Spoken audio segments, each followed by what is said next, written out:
Silas Varden slapped the deed down on the counter, so hard the ink jar rattled. $1, he said, loud enough for the whole room to hear. That's what I'll take for the Morrow place.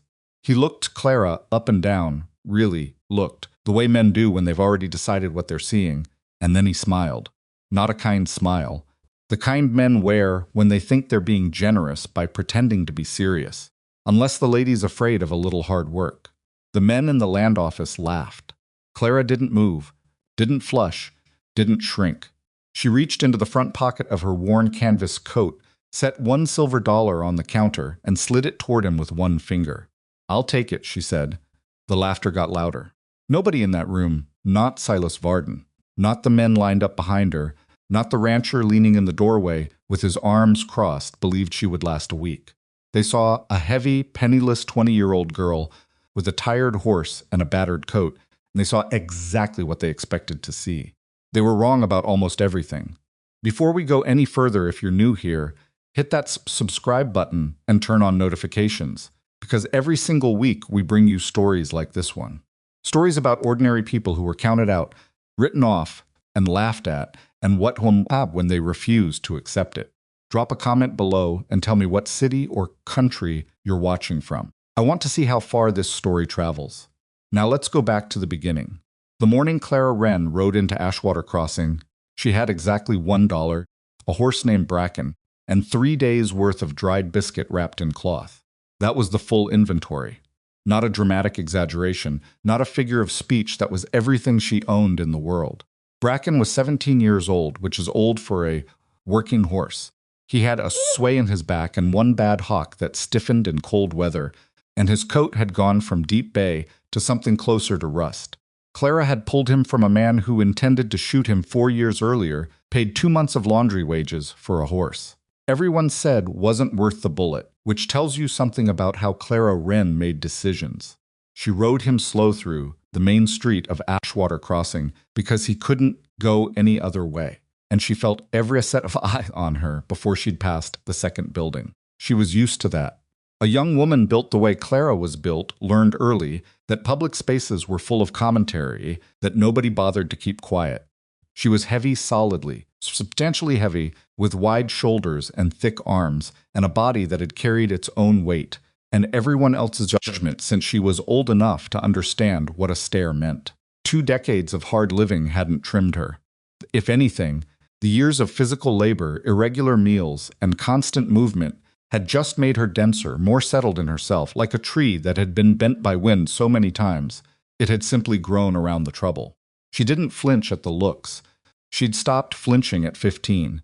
What she did do, as she came to a stop in front of the land office, was take a long, slow breath and remind herself of the arithmetic. She had $1. She needed land.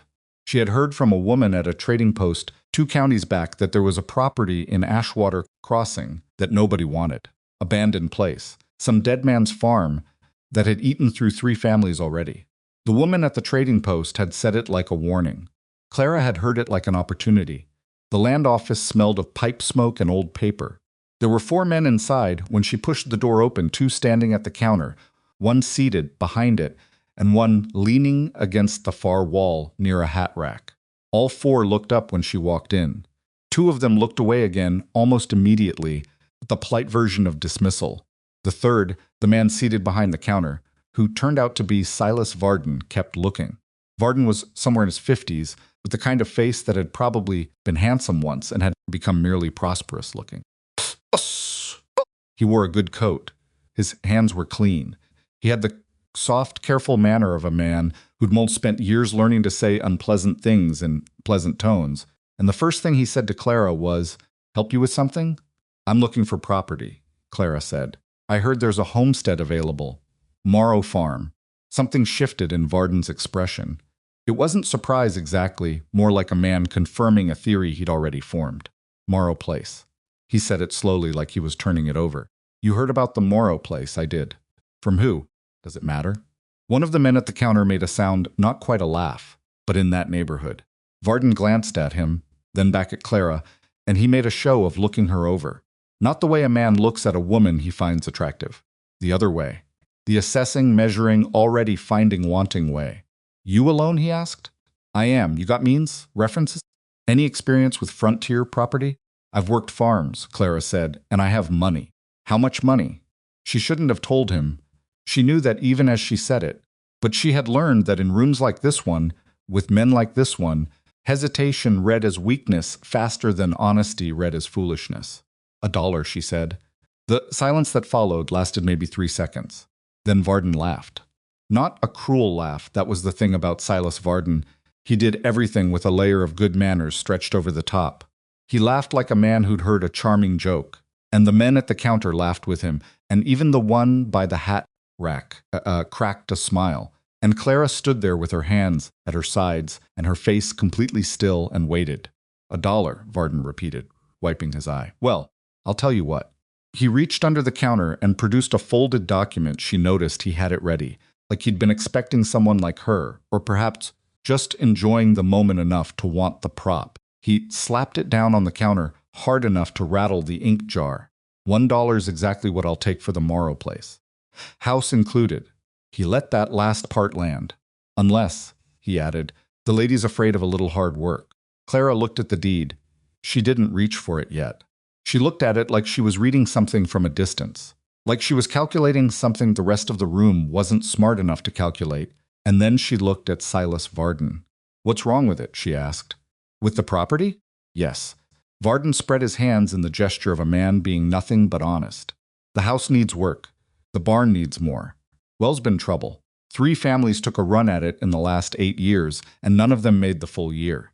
He paused. A lot of folks start. Not many finish. What happens at a year? Clara asked. Full deed transfers. Property's yours clean and legal. No further obligation. What's the land like? Creek runs through the east corner. Good black soil along the bottom.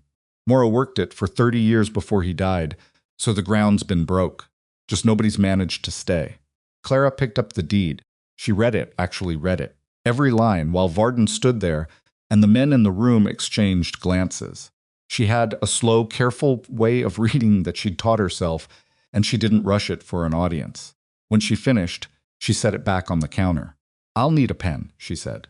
The room went quiet in a different way than before. Not the laughing quiet, the surprised quiet, which Clara had always found more interesting. Varden stared at her. You understand what I said about the other families. I heard you, 3 families. Gone before the year was out. I'm not a family, Clara said. I'm one person. I don't eat as much and I don't take up as much space. She paused. Well, some would argue the second part. She hadn't meant it to be funny. It came out a little funny anyway. Varden blinked. Then, almost against his will, one corner of his mouth twitched. He handed her the pen. She signed. The laughter that followed her out of the land office was louder than before. She heard it through the closed door, but it sat differently in her chest than laughter usually did. She stood in 2 seat bark. She stood on the wooden sidewalk with the deed folded in her coat pocket and Bracken's reins in her hand, and she felt something she didn't have a clean word for. Not happiness exactly, not confidence. Something more like the way a door sounds when the latch finally catches. Decided. She was 2 blocks down the main street when a voice came from behind her. You going to Morrow Farm? It wasn't a question. She turned. The man standing there was tall, wide through the chest, with a weathered face and the deliberate posture of someone used to being the largest presence in a room. He was maybe 40, maybe a little older. He wore working clothes, but good ones, and he held his hat in both hands in a way that might have looked respectful if his expression had matched. It didn't. I am, Clara said. I'm Gideon Rusk, the man said. I run the spread that borders Morrow's east line. Clara Wren, she said. Rusk nodded slowly, like she'd confirmed something. I want to be straight with you, Miss Wren. I've seen good men fail on that property. Strong men. Men with teams and capital and experience. I don't say that to insult you.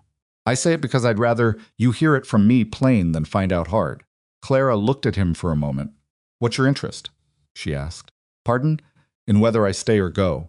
What's your interest in it? Something moved across Rusk's face too quick to name, but there. I'm a neighbor, he said. Neighborly concern, Clara said. She turned back around and started walking. You've got no team, Rusk called after her. No supplies. No men.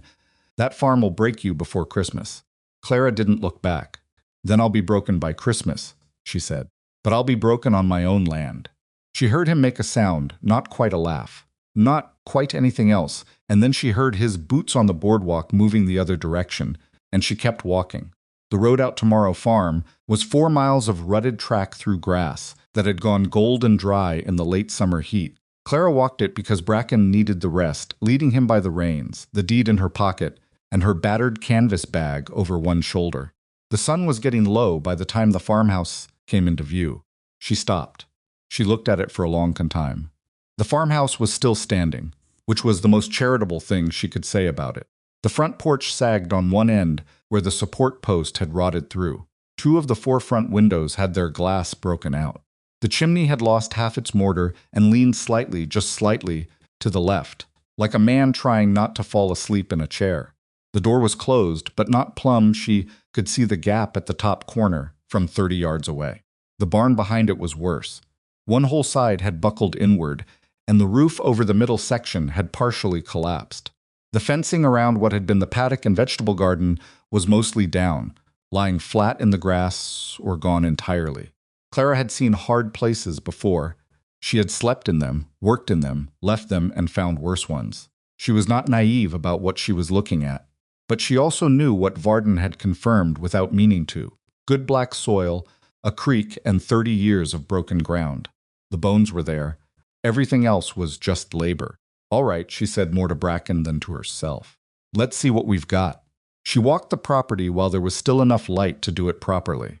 The creek was where Varden said it was narrow but running clear, which mattered more than width. The soil along the lower section was indeed dark and loose, even after sitting fallow. The well was a problem. The rope had rotted through, and the wooden cover was warped so badly she couldn't lift it cleanly, but the casing seemed sound, and there was water down there. She could hear it. The farmhouse interior was grim but not hopeless. A table with one leg replaced by stacked stones. A stove that was intact. A sleeping loft with a floor that was mostly solid. The walls had gaps where the chinking had fallen out, which meant winter would come through sideways if she didn't address it. But the frame itself was sound. She saved the barn for last. She stood at the entrance of it, what was left of the entrance. The door, having been pulled off its top hinge and resting at an angle against the frame, and Bracken, who had been patient all afternoon, who had walked 4 miles without complaint, who had accepted the whole situation with the equanimity of an old horse who'd seen worse, suddenly stopped. He stopped dead. Clara tugged the reins gently.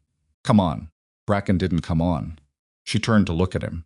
His ears were up and slightly forward, turned toward the interior of the barn. His nostrils were working. He wasn't panicked. She'd seen him panic once, years ago, and this wasn't that. This was more careful than panic, more deliberate. His gaze was fixed on the middle section of the barn, the collapsed section, where the shadows were deepest. What is it? She asked, which she knew was a foolish question to ask a horse. But Bracken kept staring. Clara looked at the barn, at the middle stall, at the collapsed roof above it, and the boards rearranged beneath it, and the darkness between those boards, where the shadows settled thick and still. She felt something move through her that wasn't quite fear. Fear was too sharp, too immediate. This was slower, a kind of attention. The feeling of a door she hadn't noticed yet. Tomorrow, she said, pulling Bracken's reins toward the section of barn that was still standing. We'll look at it tomorrow. She found enough intact stall in the south corner to make Bracken a reasonable bed with the dry grass she cut from beside the farmhouse wall. She gave him the last of the water in her canteen. She'd drink creek water. He couldn't walk to it easily in the dark, and she climbed into the farmhouse and latched the door and lay down on the sleeping loft floor with her coat over her. She was asleep within minutes. She was always asleep within minutes. She had learned that luxury on the road, where the ability to sleep anywhere was as valuable as any tool. But before she slept, she lay there in the dark and went through the arithmetic one more time. $1 spent. 30 days until the first hard frost, maybe less. A well with no rope, a barn that was half collapsed, and had frightened a horse that almost never frightened. No food beyond what she carried, no tools except the small ones in her bag, and somewhere in that barn, in the dark, something that had made Bracken stop in his tracks and stare at the middle stall like he was waiting for it to answer. Clara closed her eyes. She had walked 4 miles today. Tomorrow she'd have to walk 2 more back toward town, and back to get rope for the well. She'd have to get water from the creek by hand until she managed that. She'd need to find enough serviceable timber in the barn's collapsed section to start patching the paddock fence. She'd need to cut more grass. She'd need to check the stove flue before she risked lighting it. She made the list in her head in order of urgency, the way she always had, not because lists calmed her, but because concrete problems felt less large than shapeless worry, and sometime between the 3rd and 4th item on the list, she fell asleep. The last thought she had, just before the dark took her, was about Bracken's ears turned toward the middle stall, alert and still, like a man listening at a door, like he already knew something was there.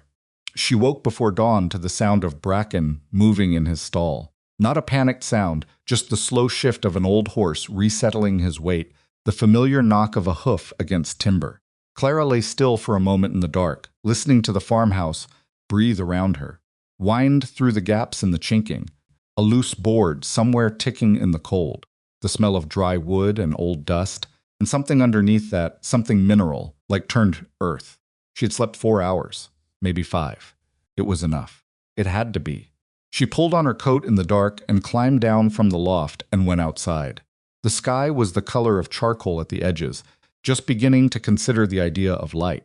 Clara stood in the yard and looked at the barn and thought about Bracken's ears the night before, the way he'd stood absolutely still, not trembling, not ready to bolt, just watching the middle stall with the kind of attention that meant something and not nothing. She had told herself they'd look at it today. But she also knew, and she was honest enough with herself to admit this, that she couldn't go digging up the middle of a barn on her 2nd day on the property. Not when the well rope was rotted, and the fence was down, and the stove flue was an unknown, and she hadn't eaten a real meal since the trading post 2 days back. Whatever Elias Morrow had left in that barn had waited through 3 families in 8 years. It would wait a little longer. So she turned her back on the barn, which took more effort than she expected, and walked toward the creek. The walk was 20 minutes across uneven ground in the dark, down a slope that was steeper than it looked and slicker than it looked, and she went down on one knee halfway there hard, on a rock she didn't see, and sat there for a moment in the wet grass, with her knee throbbing, and the darkness around her, and the creek noise ahead, and she thought, this is fine. This is just Tuesday. She didn't have a Tuesday. She didn't have any day in particular.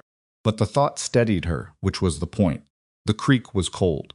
She drank from it kneeling on the bank like an animal, which was exactly what Worston did when they had no vessel and needed water, and then she cupped her hands and drank again, and the cold of it moved through her chest in a way that was almost pleasant once the shock passed. She filled the 2 small tins she carried in her bag and made her way back up the slope, slower this time, testing each step. Her knee ached the rest of the morning. She spent the first hour of real daylight in the farmhouse, checking every room with the careful attention of someone who'd been surprised by structural failure before. She pressed her weight against the floor in different places, testing for soft spots. She climbed on the counter to examine the chimney connection above the stove, which turned out to be intact but badly in need of cleaning. She found 3 places where the floor had begun to separate from the wall sill, which wasn't critical yet but would be by spring if nobody addressed it. She made mental notes. She had a small stub of pencil and a scrap of brown paper in her bag, and she used them, writing in her cramped, self-taught hand, well-roped flue brush, a rag on stick, floor sill X3, window covering for winter. Then she added food, because she needed to eat something, and the dried biscuit in her cloth was the last of it, and she broke it in half and ate 1/2 standing in the doorway looking at the barn. The barn looked back at her. She did not go in. Not yet. The 2-mile walk back toward Ashwater Crossing was not something she had been looking forward to, and it was exactly as unpleasant as anticipated. The road was rough, and her knee was stiff, and the sun had come up enough to be warm without being warm enough to be comfortable. That particular in-between temperature that made movement feel harder than it should. She passed 2 homesteads on the road, set well back from the track-occupied ones, with smoke at their chimneys, and she kept her eyes forward because she wasn't interested in the kind of conversations that started with someone looking her over. She made it to the general store by mid-morning. The man behind the counter was broad and red-faced, somewhere in his 60s, With a white beard trimmed close and reading spectacles he was in the process of removing when she came through the door. His name turned out to be Cobb, just Cobb. He didn't offer a first name and she didn't ask, and he looked at her with the plain, unornamented curiosity of someone who noticed everything but had learned to make nothing of it. "Help you," he said. "I need rope," Clara said. "Hemp, good weight. Enough for a well. And a brush or something I can use to clean a stove flue." Cobb looked at her for a moment. "You're the one took Morrow's place," he said. It wasn't a question. She was starting to understand that nothing in this town was a question. "I am," she said. He nodded slowly, went to the back of the store, and came back with a coil of hemp rope that looked serviceable. He set it on the counter, then thought for a moment, and added a length of stiff, bristled brush on a wooden handle, the kind used for exactly the purpose she needed. "That'll do for the flue," he said. "What do I owe you?" He told her, and she looked at the number and calculated what it left her. And what it left her was not enough to buy food of any substance. She could get salt and maybe dried beans if she was careful, or she could get the rope and the brush and walk back to the farm with an empty stomach and figure out the food problem differently. She got the rope and the brush. Cobb watched her count out the coins. She could feel him doing the math. "Morrow's place has got a good garden plot on the south side," he said when she'd finished. "Ground's been worked. Might be some late things still in it, if you haven't cleared it yet." Clara looked up. "Wild onions come back every year on their own," he continued in the same even tone, not looking at her particularly, rearranging something on the counter. "Creek's got crayfish if you know where to look." Morrow knew where to look. It was not charity. He hadn't offered her anything. He'd stated facts about a piece of property she now owned, in the same tone he'd have used with anyone. Clara recognized the distinction and was grateful for it in a way she didn't have clean words for. "Appreciate it," she said. Said Cobb and went back to his spectacles. Most of its windows were dark. She walked back the 2 miles with the rope over in her hand and stopped at the south side of the farmhouse on her way in, and Cobb had been right. The garden plot was there, a 20-foot rectangle that had been properly worked at some point, now overgrown with the season's end growth. She crouched down and pulled up a handful of the weeds and found underneath the basil leaves of wild onion, just as he'd said. She dug up a double handful, tore the green tops off, and chewed 3 of them standing there in the cold soil, and they were sharp and bitter and exactly what she needed. She found the crayfish that afternoon after she'd rigged the well rope, a job that took 2 hours, including the time she spent with her arm down the casing, testing the rope length, and the 10 minutes she spent lying on her side in the dirt after, because she'd pulled something in her doing it, and after she'd run the brush through the stove flue twice and lit a small, careful test fire that drew clean. She followed the creek east, along the property line, bent around a fallen cottonwood, and there, in the shallow water behind the logs she found them, exactly where Cobb had implied they'd be, and she caught 11 in her bare hands with the patience of someone who had nothing else pressing for that hour. She boiled them in one of her tins over the stove. She ate them with salt and the rest of the wild onion greens. It was not a good meal. It was a sufficient meal. There was a difference, and Clara had learned to find satisfaction in sufficiency without pretending it was anything more. After she ate, she sat at the table with the stub of pencil and the brown paper and made a new list. This one was longer. It had the well situation, now addressed. It had the fence, which was a problem of both labor and material. It had the stove flue, done. It had window coverings against the coming cold. It had food. And at the bottom of the list, circled twice, it had barn middle stall. She looked at those 3 words for a long time. She had been on the property 2 days. She had not yet opened the south side of the barn properly. She had not yet walked the full interior in daylight. And every time she let her attention drift toward it, she thought about Bracken's stillness at the entrance, that particular quality of alert waiting she'd never seen in him before. She folded the paper and put it in her coat pocket and went to bed. On the 3rd day, a woman came. Clara was in the barn, the safe section of it, the north half where the roof held, working on Bracken's pen, resetting a fence board that had gone soft at one end, when she heard boots outside. She came out into the yard and found a woman standing 20 feet away, holding a cloth-covered pot, and looking at the farmhouse with an expression that Clara would later describe to herself as honest. The woman was maybe 60, small, spare-framed, with dark eyes that had the kind of directness that either made people comfortable or didn't, with no middle ground. She wore a work dress and a man's coat over it, and she held the pot with both hands. "I'm Netta Hale," the woman said. "I'm 2 miles north up the road. Widow. Been on my place 11 years. She looked at Clara without the measuring up and down that Varden had done. Just looked at her. "I brought soup. Venison and dried corn. There's enough for 3 days if you're careful." Clara looked at her. "Why?" she asked. Netta Hale looked back, not offended. "Because I got to my place with half what you've got, and it was a hard first week, and someone brought me soup." Clara didn't say anything for a moment. "Come in," she said finally. "The stove works." They sat at the table with the repaired stone leg. Clara had replaced the stones with a notched timber she'd cut from a fallen section of fence, which was better but not elegant. And Netta Hale looked around the farmhouse interior with the frank inventory of someone who had done this kind of work herself. "Chinking's bad," she said. "I know you've got moss and clay in the creek bank, north side. Mix it with dry grass and it'll do until spring." Clara wrote that down. "Floor's decent," Netta continued. "Morrow kept a good floor. He was a particular man about some things and not about others." She paused. "You hear much about Morrow before you came?" "Not much," Clara said. "A woman at a trading post said the farm had beaten 3 families. Netta nodded slowly. "It did, but the families left. Morrow built the place and worked it 30 years, and nobody took it from him. He just ran out of time. Different thing." She wrapped out both hands on her cup. "He was a private man. Particular, like I said. Kept things close." She paused again, and this time the pause had a different weight to it. "People in town have ideas about why the farm has been hard on families. They think it's the soil or the well or bad luck.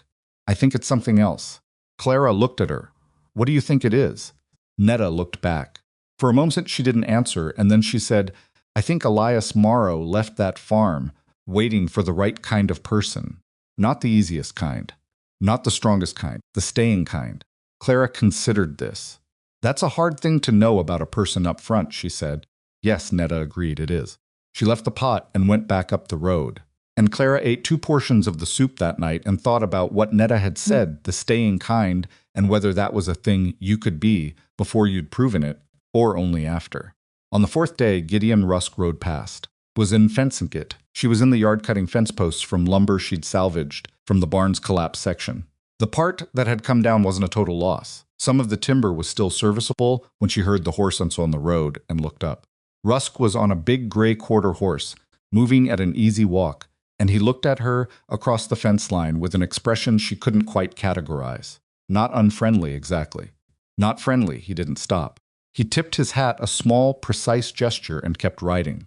Clara watched him go, and then went back to cutting. She did not know yet what Gideon Rusk's interest in Morrow Farm actually was. She knew he'd said neighborly concern, and she knew she hadn't believed him, but the shape of the real reason hadn't come clear to her. She turned it over while she worked, the way she turned over most problems, not in a direct, focused but sideways, letting it sit beside the other work until something surfaced. Nothing surfaced that afternoon. She filed it away. By the 5th day, she had the fence along the south paddock mostly rebuilt, which was not the right order of priorities, and she knew it. She had no livestock to put in it, but the fence ran along the roadside of the property. And there was something about rebuilding it that felt like planting a flag, like saying this is here, and it is maintained, and someone is on this land who intends to stay.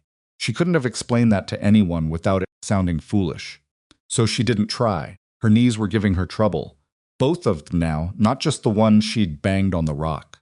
Carrying water from the creek uphill to the farmhouse, she still didn't fully trust the well water until she could test it more carefully, meant 3 trips a day with the 2 tins, and the hill was not kind to her joints. She'd developed a way of carrying both tins in one hand while she used the other on her knee on the steepest part, which was graceless and slow and got water where it needed to be. She sweated through her dress before noon every day. She ate onions and crayfish and Netta Hale's soup and got hungrier as the soup ran down, and on the 6th morning she woke up and lay in the loft for 20 minutes longer than usual because her body was conducting a negotiation she hadn't asked for. Everything ached with the specific insistence of overuse. her shoulder from the well rope, her knees, her hands, which had blisters on the palms, and between the fingers from the salvage work. She lay there and had a conversation with herself that went something like, "You could stop. Nobody would be particularly surprised. Varden would get the property back, and that would be that." She thought about that for a while. Then she got up. Not because she'd talked herself into anything inspiring, because the alternative was going back. And going back meant going back to what she'd had before, which was a road and a tired horse and $1 in her pocket, and she had already been that person, and she knew what that felt like, and she wasn't interested in being it again. She climbed down from the loft and went to the barn. It was the first time she'd gone in with full daylight and real intention, and she stood at the entrance for a moment, letting her eyes adjust, and then walked the whole length of the north section, checking every beam and board, testing the roof supports, noting what was salvageable and what wasn't. Bracken watched her from his pen with the mild interest of an old horse who had accepted that humans did inexplicable things. Then she went to the gap where the collapsed middle section began. The roof had come down in a specific way, not randomly, but in a pattern that suggested the support posts had been removed or weakened before the collapse, which was a strange thing to have happened by accident. She stood looking at it. For a long time, the light coming in through the opening overhead, illuminating the boards that had come down and the earth underneath them. The middle stall was under there. She could see it, or rather she could see where it had been, the 3 walls still partially standing, the earth floor visible between the fallen boards. There was something about the earth in the middle stall that was different from the earth in the stalls on either side. The surrounding stalls were packed hard, compressed by years of animal weight. The middle stall's earth looked disturbed. Settled, yes, but settled the way? Ground settles after it's been turned, not the way it settles under constant pressure. Clara crouched at the edge of the collapse and looked at that earth for a long time. She noticed the board. It was in the west wall of the middle stall, 2/3 of the way up. It's a single board that didn't quite match the others. The same rough-cut timber, same general color, but slightly different grain. She could see it from where she crouched. The seam at both edges just a shade wider than the boards around it. The nail heads a slightly lighter color than the surrounding iron, which meant newer nails. Not new, maybe 10 years old, but newer than the barn. Someone had replaced that board after the barn was built.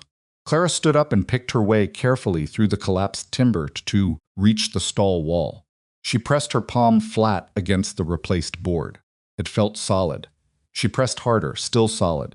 She ran her fingers along the seam at one edge, and at the bottom corner, her fingertip found something a groove, deliberate, cut into the edge of the board below the nail head. She looked at it for a long time. It was the shape of a symbol, not a letter, not a number. A shape she hadn't seen before, 2 lines crossing at an angle, with a small perpendicular cut at the top of the left line. Simple, precise. The cut of a man who'd made the same mark before. Clara stood there in the half-lit barn with the smell of old timber and turned earth around her and bracken quiet behind her, and she understood, suddenly and completely, that Elias Morrow had not just built a farm. He had left something. She didn't dig that day. She wanted to the physical pull of it was real, a kind of impatience she hadn't felt since she was young. But she made herself wait, because she was 6 days on the property with no food reserves and a fence still half done, and a farmhouse that wasn't ready for a hard frost, and whatever was in that earth had waited 30 years, and it would wait until she'd place livable enough that she could afford to spend a morning on something that might be nothing. That was what she told herself. She went back to work. On the 7th day, she found the calculation sheet. Bin sleeves were dark. She'd been clearing debris from the corner of the collapsed section, stacking serviceable lumber outside the bar, when a piece of paper drifted out from between 2 boards. Old paper, brown at the edges, folded twice. She almost didn't pick it up. She'd been finding scraps of paper and old cloth and rusted hardware in the debris for 2 days, but something about the fold made her stop. Deliberate folds. The kind you make when you're putting something away carefully. She unfolded it. It was covered in handwriting, not a letter columns of numbers and names, written in a cramped, careful hand. Property measurements and yield figures. Creek flow calculations by season. And at the bottom, underlined twice, a note that read, Rusk boundary claim disputed. See box. Clara read it 3 times.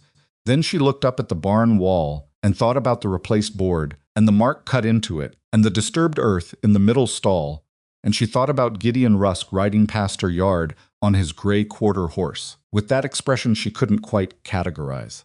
She folded the paper carefully and put it in her coat pocket. She went back to work, but that night she sat at the table by the stove light and unfolded the paper again and read it again, and this time she noticed something she'd missed the first time. In the margin, in smaller writing than the rest, 3 words, key and house. She sat very still. Then she got up from the table and started looking. She was systematic about it, the way she was systematic about most things, starting at the left wall and working right, pressing and tapping every board, checking every corner, looking behind the stove and inside the flue opening and under every shelf. The farmhouse was not large. It took her 40 minutes. At the end of 40 minutes, she had found nothing, and she sat back down at the table and thought. Morrow had been a particular man, Netta had said, particular about some things. Clara looked at the table, at the replaced stone leg now replaced by her timber notch. She looked at the floor under the table. She crouched and pressed her hand against the floorboard directly under where the stone leg had been. It moved.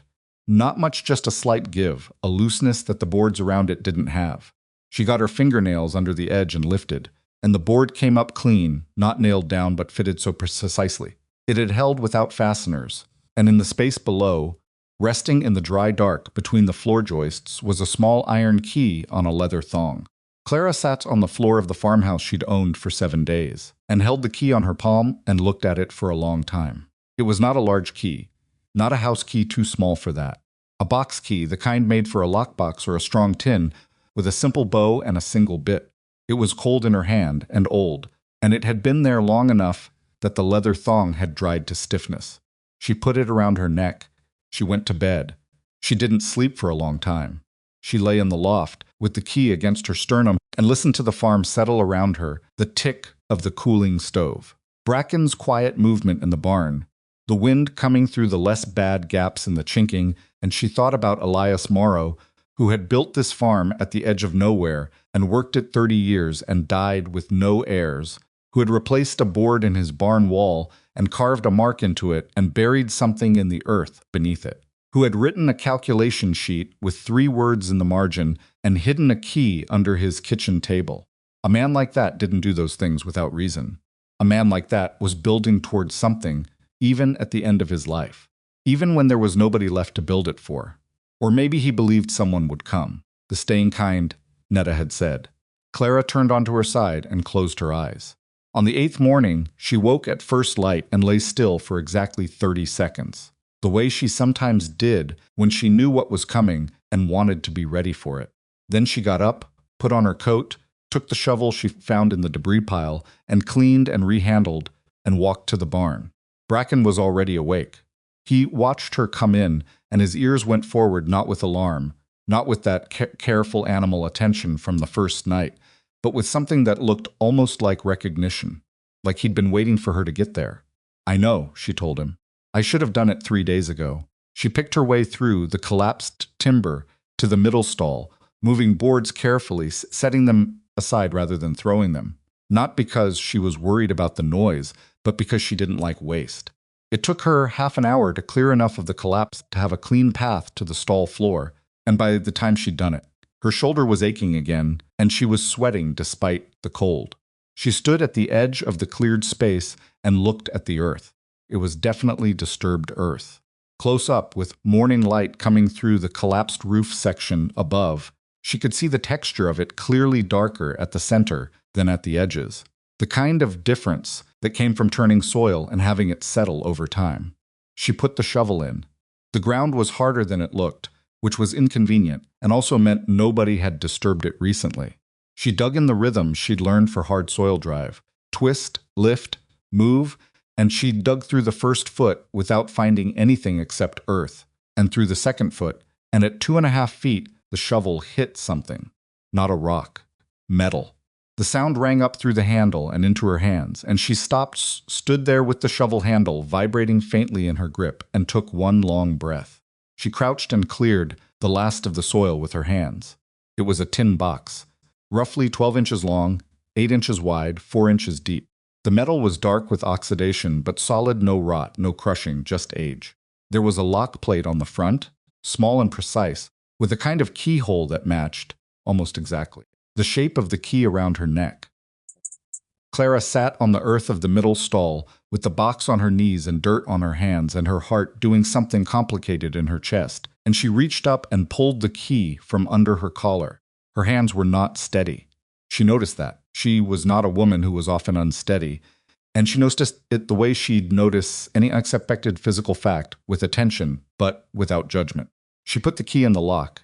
It turned. The lid opened. And Clara Wren, who had been a person without anything to her name for as long as she could remember, looked at what Elias Morrow had left behind for the right kind of stranger, and she did not make a sound for a very long time. The gold coins were on top. There were 11 of them, old issue, the kind that had been out of regular circulation for at least 2 decades. Clara picked one up and turned it in the light coming down through the collapsed roof and felt the weight of it, real weight, the specific gravity of something that wasn't pretending to be what it was. She set it back carefully and looked at what was underneath. A folded document tied with a thin strip of leather. Beneath that, a second document, older, the paper darker at the edges. And beneath everything, filling the bottom of the tin box with the dense, settled presence of something that had been maintained and organized by someone who understood that disorder was a kind of disrespect to the future, a ledger. Cloth-bound, dark green, the cover worn smooth at the corners from handling. Clara did not move for a full minute. Then she picked up the ledger. It was heavy for its size, thick pages, written on both sides, in the same cramped, careful hand she recognized from the calculation sheet. She opened it to the first page and read the date at the top. 31 years ago, spring. The first entry was short. First post set on the south line. Ground is good. Water is close. This will be sufficient. She turned to the last written page. The entry there was dated 14 months ago, and the handwriting was looser than the early pages, less controlled, the hand of a man writing through pain or exhaustion, or both. If you are reading this, then you stayed. That is the only qualification I had. I could not leave it to anyone who did not stay. Clara sat in the dirt of the middle stall and read those 2 sentences 3 times. Then she set the ledger aside carefully and picked up the folded document with the leather tie. She worked the tie loose without cutting it. It was still good leather, no reason to waste it, and unfolded the document. It was a deed. Not the same deed she'd signed in Varden's office older, the original deed to Morrow Farm, made out in Elias Morrow's name, with the full property description in legal language and the county seal at the bottom. She read through the property description and noted when she reached the eastern boundary that it included creek frontage described as running 40 yards further east than the line shown on the copy she'd bought from Varden. She read that section again. Then she set the deed aside and picked up the second document. This one was handwritten 3 pages, dense, in the same careful script as the ledger's early entries, which meant Morrow had written it when his hand was still steady. At the top of the first page, in large letters, Declaration of Intent and Record of Dispute. Clara read it straight through without stopping. By the time she finished, she was sitting very cold in the barn with the papers in her lap, and a kind of clarity in her chest that felt different from anything she'd had in a long time. The clarity of understanding something important, the clarity of a picture coming together. Gideon Rusk's father had filed a boundary claim against Morrow Farm 22 years ago, asserting that the eastern Friend Creek frontage fell within Rusk land by right of prior settlement. Morrow had disputed it, producing the original deed, this deed, the one Clara now held, and documenting in his ledger every subsequent exchange, pressure, and attempt to push him off the creek boundary. The county records had been, as Morrow wrote in plain language, mishandled in a manner that appears deliberate, and the original deed had disappeared from the county office. Morrow had retained his copy. He had documented everything. And he had, in the final pages of the declaration, written out exactly what the buried resources were, what they were for, and what he intended for whoever came after him. The gold covered existing obligations against the property, a small outstanding tax note, and a materials debt Morrow had never been able to clear. After those were settled, what remained was meant for the farm itself. Seed repairs, a start. The declaration also stated, in the straightforward language of a man who had thought carefully about how to say a thing, that any claim Gideon Rusk or his heirs brought against the Eastern Creek boundary was without foundation, and that the original deed in this box was sufficient to refute it, and that Morrow had never stopped disputing it, and would not stop, even past his own death, if it could be arranged. Clara looked up at the rafters of the collapsed barn section and thought about Gideon Rusk riding past on his gray horse with that unreadable expression, neighborly concern. She stayed in the stall for another half hour, reading through the ledger's key entries, the ones Morrow had marked with a small cross in the margin, his own indexing system. She was not a fast reader, and she didn't try to be. She read what she could with the light she had, enough to understand the shape of what she was holding. Then she packed everything back into the tin box in the order she'd found it, locked it, put the key back around her neck, carried the box to the farmhouse, and hid it under the replaced floorboard where the key had been. She stood up and looked at the floor, and then looked at the walls, then looked at her hands, which were still dirty from the dig. Most of its windows were dark, and she went and washed them in the creek water she'd hauled that morning and dried them on her coat, and stood in the middle of the farmhouse kitchen and thought about what came next. What came next was she could not tell anyone.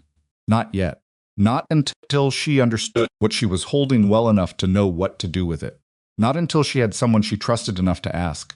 And she had been on this property 8 days, and the only person she had any grounds to trust was Netta Hale, who was a widow 2 miles up the road, who had brought her soup and told her she was the staying kind. That would have to do. She walked to Netta Hale's place the next morning, before the regular work.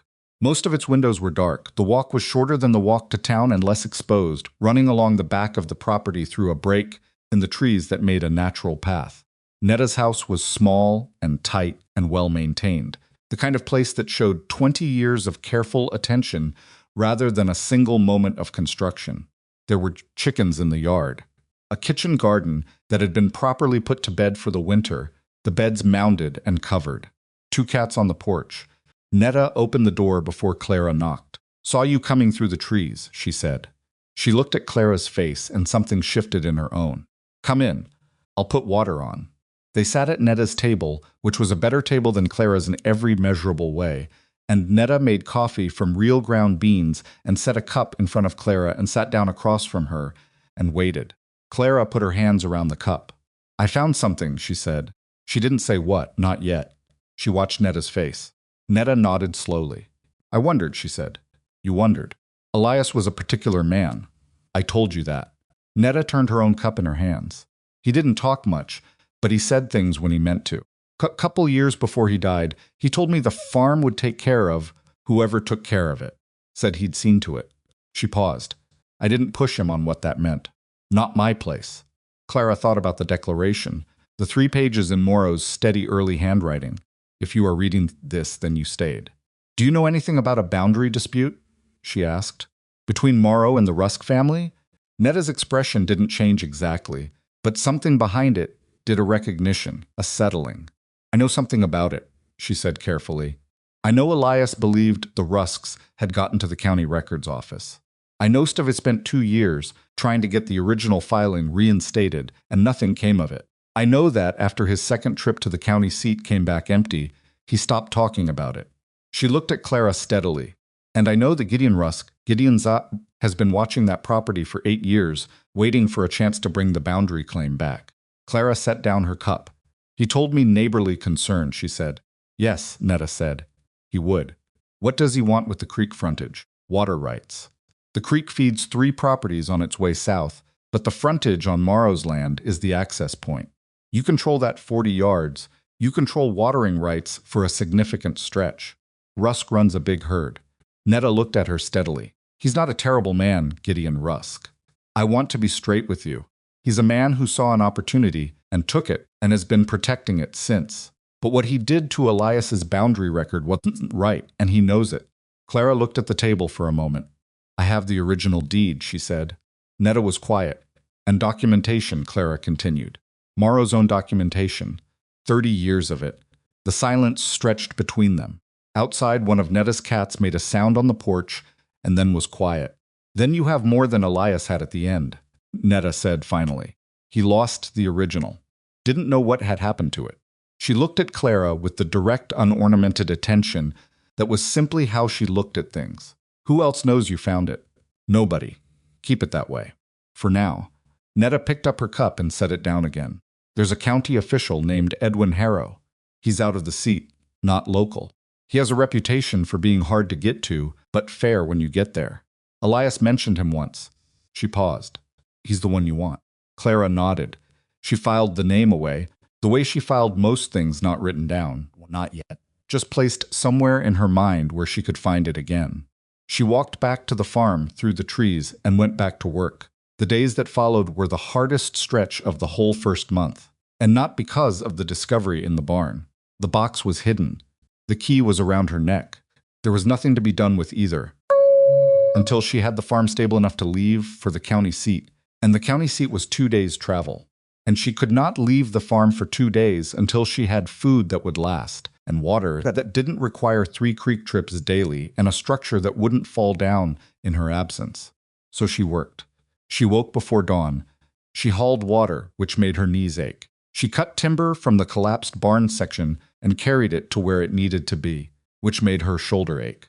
She mixed the creek clay and dried grass the way Netta had told her and filled the worst dips in the chinking, crawling along the base of the walls on her hands and knees, which made everything ache.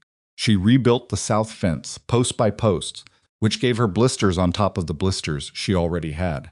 She found on the 10th day that the garden plot had more in it than just wild onion. Beneath the dead season's growth, a row of storage carrots had been left in the ground too late in the year for anyone to have planted them, which meant they'd been there since Morrow's last garden, reseeded from an earlier crop. She pulled 12 of them, the largest going nearly to her elbow, and stood there in the cold dirt, holding them, and felt something she didn't have a name for. The man had been dead over a year. His carrots were still feeding people. She ate 3 that night roasted on the stove and put the rest in the cool corner of the farmhouse where they'd keep. On the 11th day it rained. Not a gentle rain, a hard, driving rain that started before dawn and didn't ease by midday, the kind that came horizontally and found every gap in the chinking she hadn't gotten to yet, and made the south paddock fence a standing pond. Clara spent the morning inside doing what inside work she could, patching the interior wall gaps with strips of cloth she tore from the hem of the second dress she owned, which was a sacrifice she made without drama because it was the calculation that made sense. By afternoon, the rain had gone from inconvenient to genuinely concerning. The creek was up. She could hear it from the farmhouse, a different sound than usual, heavier, more continuous. She put her coat on and went out to check the lower fence line, and found that the bottom rail of the east section was already sitting in 2 inches of running water. She was pulling the bottom rail up to higher ground when she heard it. A voice, then 2 voices, then something that resolved itself into a woman crying and a child making the high wordless sound children make when they are beyond tired and frightened. Clara straightened up in the rain and looked toward the road. They were coming along the track from the south, a woman young, maybe 25, carrying a boy of maybe 4 on her hip. The boy had his face buried in her neck. The woman's dress was soaked through, and her hair was plastered flat, and she was moving fast for someone carrying a child, the kind of fast that meant she had been moving that way for a while and was running on a diminishing resource. "Hey," Clara called. The woman's head came up. "Over here," Clara said louder, over the rain. "Come up to the house." The woman changed direction without hesitation, which told Clara that she was past the point of assessing strangers. They came through the gate, the south gate, that Clara had just rebuilt and felt briefly, absurdly proud of, and Clara led them to the farmhouse door and pushed it open and got them inside. The boy wouldn't let go of his mother. The woman stood in the middle of Clara's kitchen, dripping on the floor and shaking, and not just from cold. "Sit down," Clara said. She got the stove going faster than she usually bothered to, feeding it until the kitchen started to warm, then put water on. "What happened? Are you hurt?" The woman shook her head. "The wagon," she said. "The creek came up, and the wagon we got the children out. She stopped, took a breath that shook on the way in. "My husband. He was behind us with the mare, and I haven't seen. "How long ago?" Clara said. "An hour. Maybe more. I don't know. The woman's voice was the voice of someone trying very hard to stay functional and barely managing. He said to keep moving. He said he'd be right behind us. He said, "Which direction?" Clara said. "Which way were you coming from?" "South. The Cleary Road." Clara knew the Cleary Road ran along the creek bank for a quarter-mile before it turned up. If the creek was as high as it sounded, that quarter-mile was trouble. She looked at the woman, at the boy, at the woman again. The woman looked back at her, and in her eyes was the specific, desperate hope of someone who has run out of options and is placing their last one in the hands of a stranger. Clara picked up the lantern. She picked up the rope, the good hemp rope she'd bought from Cobb, half of which was still on its coil from the well work. She put her coat on. "Stay here," she said. "Keep the stove going. Don't open the door. You can't go out in this," the woman said. "I can," Clara said. "What does your husband look like?" "He's tall, dark coat, gray hat. The mare is a chestnut. Name? Thomas. Thomas Garvey, all right." Clara moved to the door.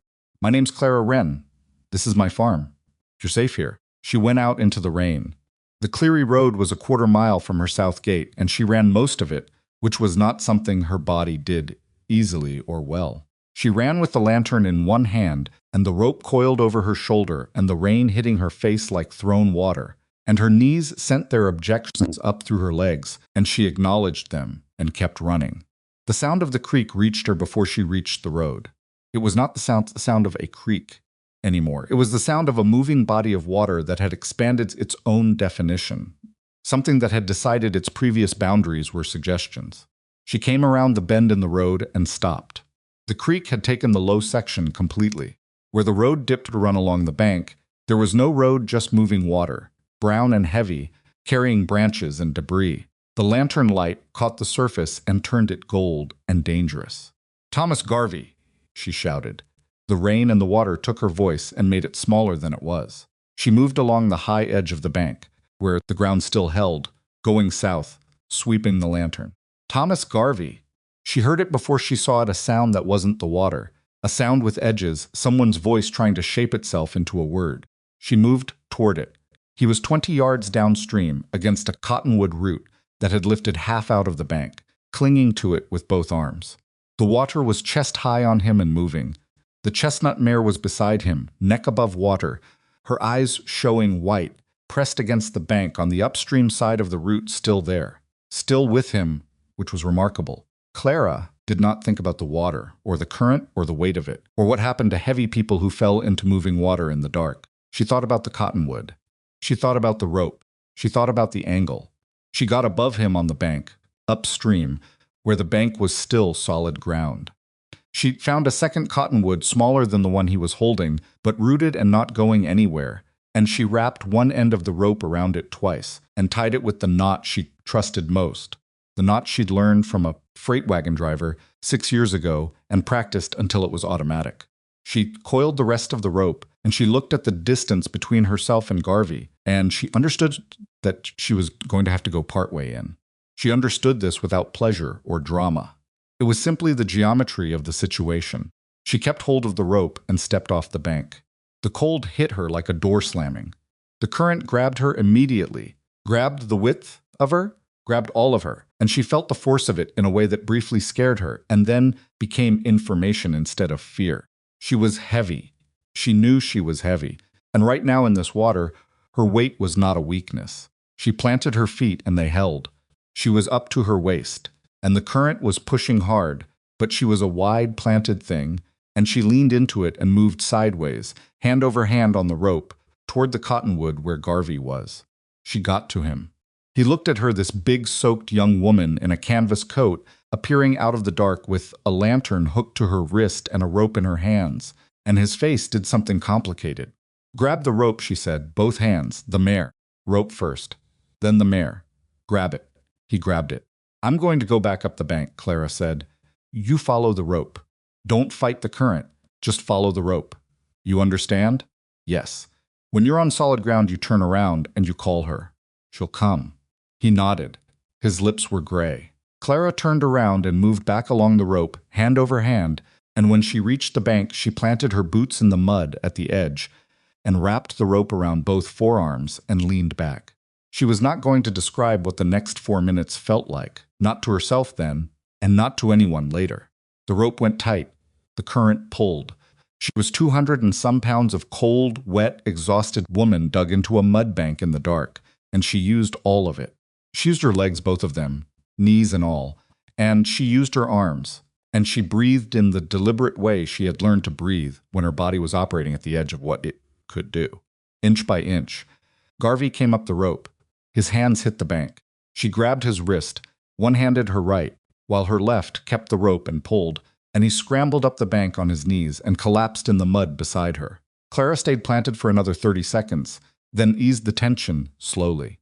She could hear the mare in the water, the sound of her movement changing. "Call her," Clara said. Garvey got up on his hands and knees. "Here," he said. His voice was almost nothing. "Come on. Here, girl. Come on." The mare came.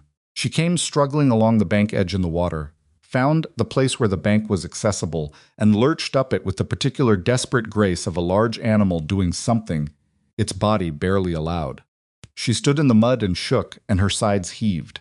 Garvey put his hand on her neck and held on to her. Clara unwound the rope from her forearms and looked at her hands. They were shaking. She had not noticed them shaking until just now, which meant they had been shaking for a while. She picked up the lantern. "Can you walk?" she said.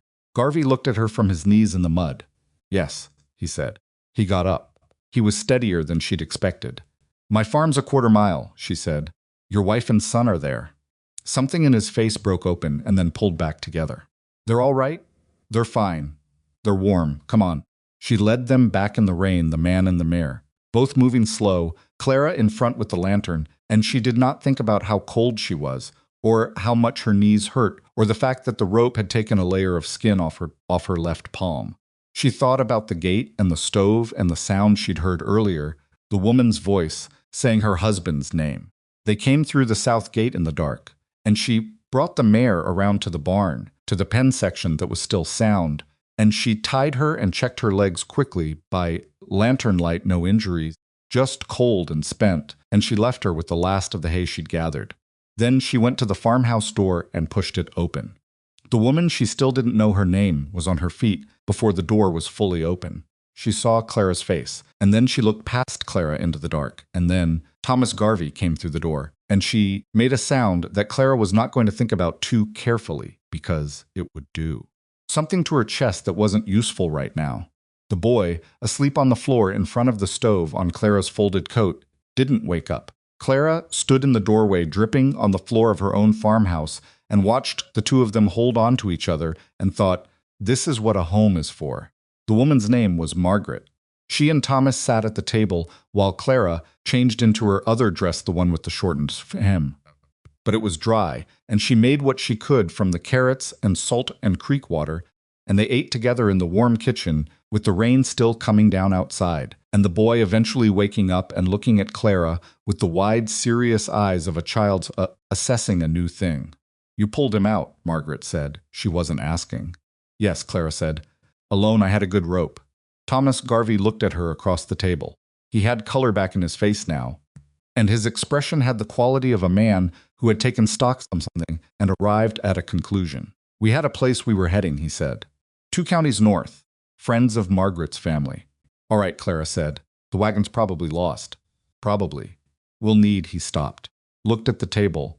"We'll need a day to see what the creek did, if there's anything to recover." "Stay as long as you need," Clara said. It came out without calculation, which surprised her a little. She had a farm with no food reserves and a farmhouse with 1 sleeping loft and a barn that was half collapsed. And she had just told 2 strangers and their child to stay as long as they needed. But she had the stove and the roof and the carrots.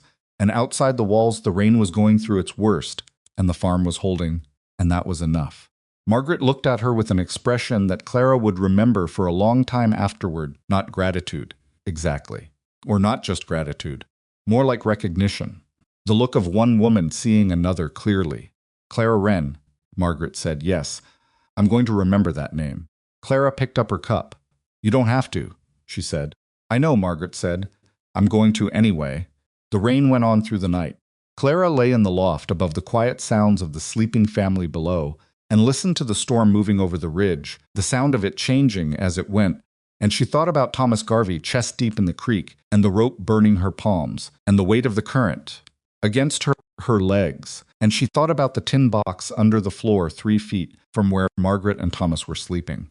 She thought about what she was holding and what she would need to do with it, and she thought about the county official named Edwin Harrow, who was hard to get to but fair when you got there, and she thought about Gideon Rusk and his gray horse and his unreadable expression and 22 years of a boundary claim that had no legitimate foundation.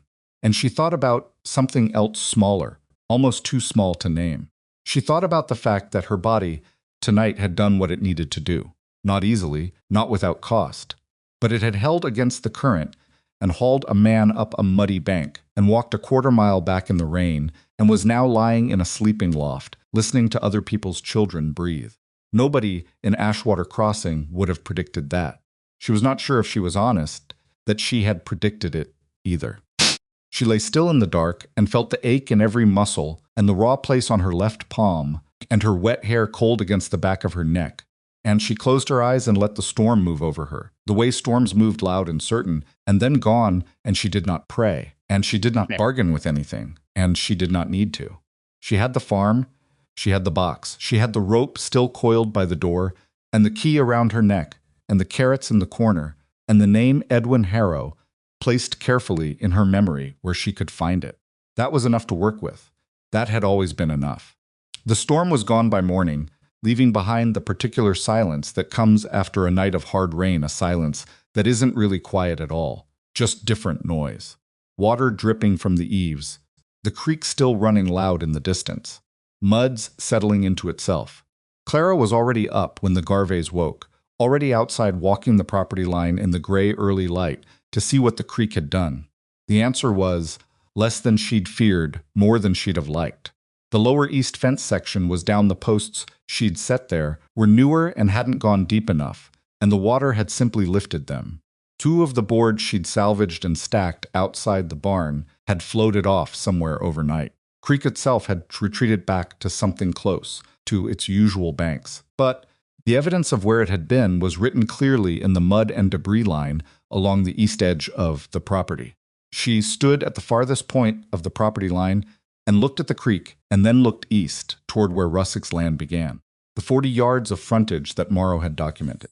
The 40 yards that Rusk had been claiming for 22 years. She could see, now that she was standing here with the original deed's description in her memory, exactly what it meant. The access point, the low natural bank where livestock could come down to the water without breaking through steep edges, sat squarely within those 40 yards. Without it, a man running a large herd on the eastern stretch would have to build his own access point further downstream, which was doable but expensive, or drive his animals the long way around, which cost time and weight. It was not a small thing. It was the kind of thing a man would work 22 years to hold on to. She walked back to the farmhouse. Thomas Garvey was up, sitting at the table with the boy in his lap. The boy was eating one of the small carrots Clara had put out, working through it with the serious concentration of a child engaged in important labor. Margaret was at the stove, doing something with the water pot that Clara hadn't asked her to do, which Clara noticed and did not comment on. "Creek's down," Clara said, shaking mud from her boots at the door. Thomas looked up. "Wagon? I'll walk the south bank with you after breakfast. See what the water left." He nodded. There was something in the way he held himself this morning that was different from the previous night. The gray-lipped man clinging to a cottonwood root had reorganized himself into someone who'd had sleep and warmth and was now taking stock in the way capable people did after a crisis. He looked at Clara steadily.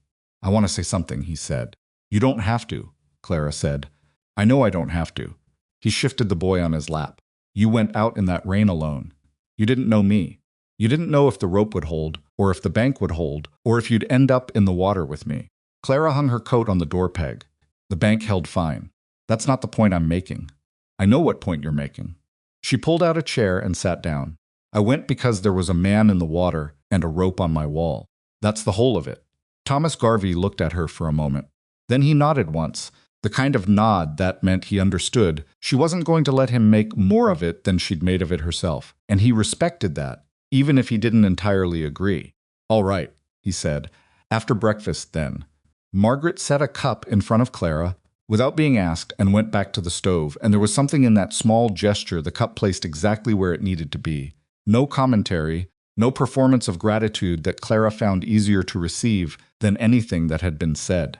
They found the wagon 150 yards downstream, lodged against the south bank where the creek bent. It was not destroyed, damaged, yes. One wheel collapsed and the sideboard sprung, but the bed was mostly intact, and a significant portion of what it had been carrying was still in it, weighted down by a canvas tarp that had some stayed tied. Thomas and Clara spent 2 hours working the wagon back to accessible ground, which required Clara to stand in the shallows and push from the downstream side while Thomas pulled from the bank, and she was wet again to the knee before they were done.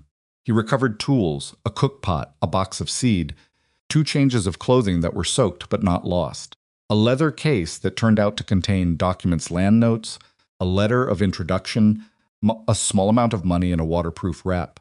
We'll stay one more night if that's acceptable, Thomas said, looking at the recovered pile on the bank. Then I can get the wheel sorted and we'll be out of your way. Stay as long as you need, Clara said again.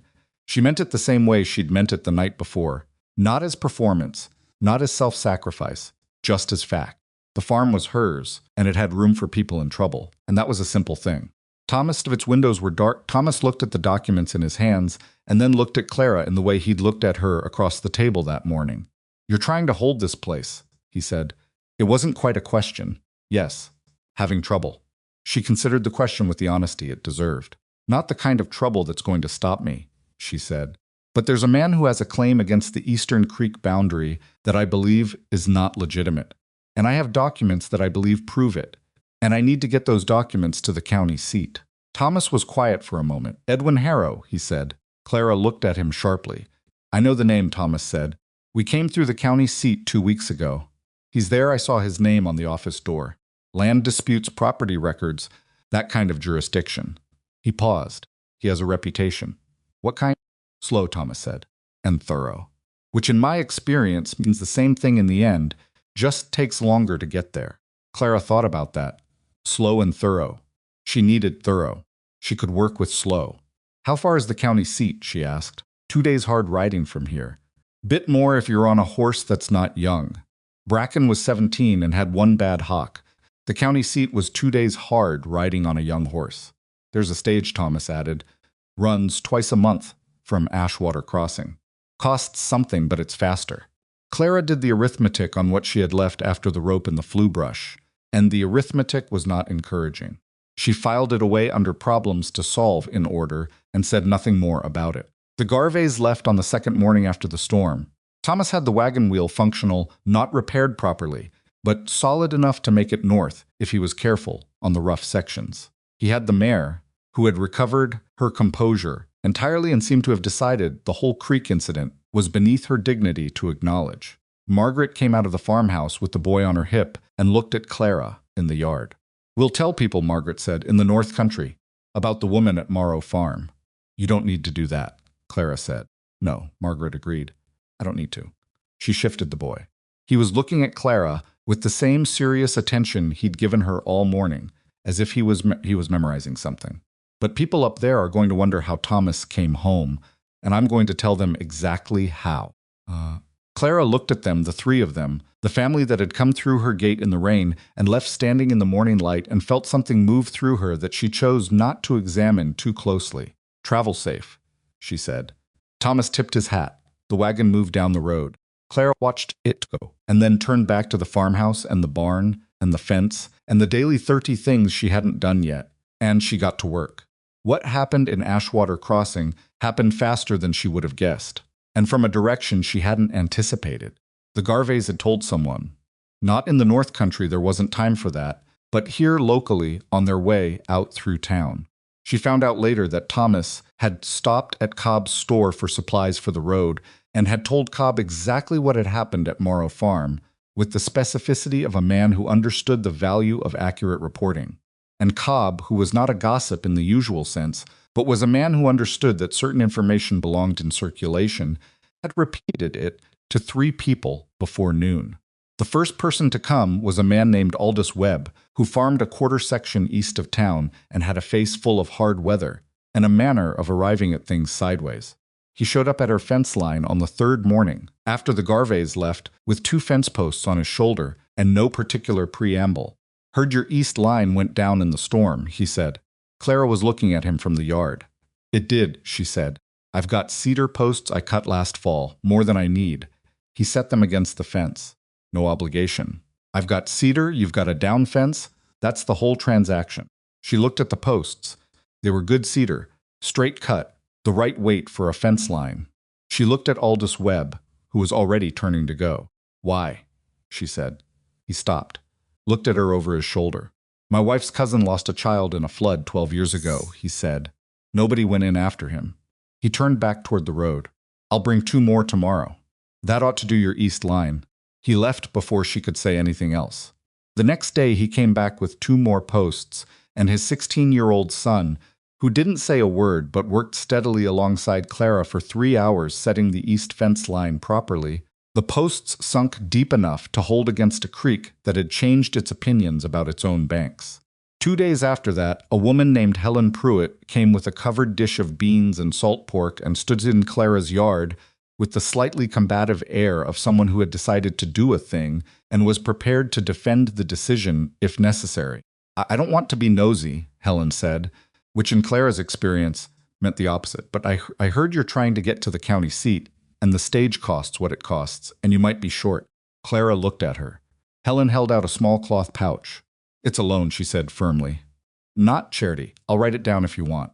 I know what Silas Varden sold you that farm for, and I know you spent your last dollar on it, and I know what the stage costs.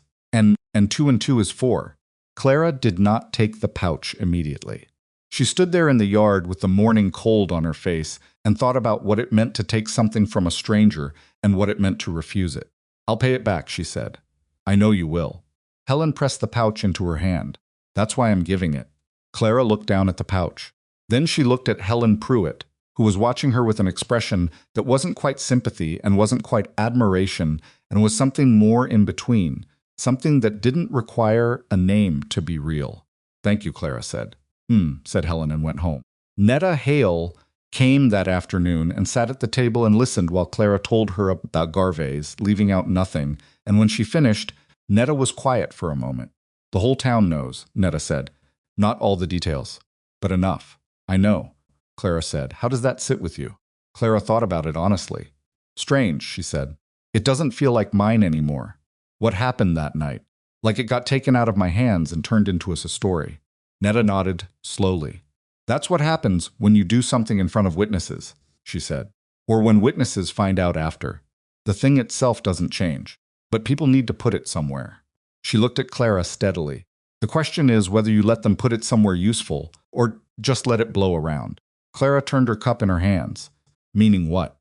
"Meaning you've got documents that need to get to Edwin Harrow, and you've got, right now, more goodwill in this town than you've had at any point since you arrived. And Gideon Rusk is not an unaware man. He's going to hear what's being said about you, and he's going to start wondering what you found in that barn." Netta paused.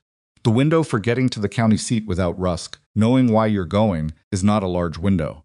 Clara set down her cup. She had been thinking the same thing. She just hadn't said it out loud, which sometimes made a thing feel more manageable, but didn't actually change it. "Can you watch the farm?" Clara said, "while I go?" "A few days." "I can watch Bracken and check the stove," Netta said. "The farm will watch itself." The stage ran on Thursdays. It was Tuesday. Clara spent Wednesday doing what preparation she could. She brought the tin box out from under the floorboard and sat at the table by the stove light and went through everything in it again, this time with more time and more care. She read the full ledger, not just the marked passages, and what she found there over 3 hours of careful reading was the account of a man's entire life on a piece of land. 30 years of seasons and yields and failures and repairs. 30 years of watching the creek and reading the soil and fighting the county records office. 30 years of being exactly where he meant to be. The entries about Rusk's boundary claim ran across 8 years, beginning when Gideon Rusk's father had first filed the claim and ending when the county records issue had made further formal dispute impossible. Morrow's language in those entries was controlled, but not cold. She could feel the frustration beneath the careful words, the way a man felt when the mechanism that was supposed to deliver justice turned out to have fingers in it. He had documented 3 visits to the county seat. He had documented 2 letters that went unanswered. He had documented not the specific date when the clerk at the county office had informed him that the original deed filing appeared to have been misfiled and could not be located. And Morrow had written beside that entry, in letters that pressed harder into the paper than his usual hand, "The original deed is in my possession. They cannot misfile what I have not given them." Clara read that sentence 3 times. He had known. He had kept the original because he'd known that giving it up meant losing it, and he had buried it in the earth under his barn and left a trail for someone who would stay long enough to find it. She put everything back in the tin box and locked it and held the box in her hands for a moment. It was not heavy for what it contained. A man's 30 years of intention, 11 gold coins, and the legal instrument that could undo 2 decades of wrong. She slept poorly that night, which she accepted as reasonable under the circumstances. Thursday morning, she put on her better dress, which was the gray one she'd arrived in, now cleaner, and with the hem she'd patched in the 3rd week. She put the tin box in her canvas bag, wrapped in the cloth from the dried biscuit she'd eaten that first morning. She put the key around her neck under her collar. She fed Bracken and told Netta what she needed and walked the 4 miles to Ashwater Crossing in the early light. The stage stop was outside Cobb's store. There were 4 other passengers, a man in a merchant's coat, 2 older women traveling together, and a young man with a surveyor's case who slept the entire first hour. Clara sat by the window and held her bag on her lap and watched Ashwater Crossing disappear behind them. She had been there 23 days. She had a deed, a declaration, a ledger, and 11 gold coins in a locked tin box. She had blisters on both palms and a shoulder that wasn't right yet, and knees that made going downhill an act of negotiation. She had a fence line, a working stove, a cleared garden plot, a well with a good rope, and an old horse being watched by a widow 2 miles north. She had, and she allowed herself to think this clearly, for once, without immediately measuring it against everything that could still go wrong. She had something worth fighting for. The stage was loud and hard-seated, and the road was still rough from the storm, and Clara braced herself against the side panel and went over what she knew about Edwin Harrow, and what she intended to say, and how she intended to say it. And she was still going over it when the young surveyor woke up and looked at her bag and said, making conversation, "You carrying anything breakable in there?" "No," Clara said. "Nothing breakable." She arrived at the county seat on Friday afternoon, stiff from the road, and hungry from having packed insufficiently for 2 days of travel, which she noted as a logistical failure she would address next time. The county seat was 4 times the size of Ashwater Crossing, with a proper main street and 2 hotels and a courthouse, with actual glass in all its windows. She found Edwin Harrow's office in the courthouse building, 2nd floor, with his name on the door in plain lettering. She knocked.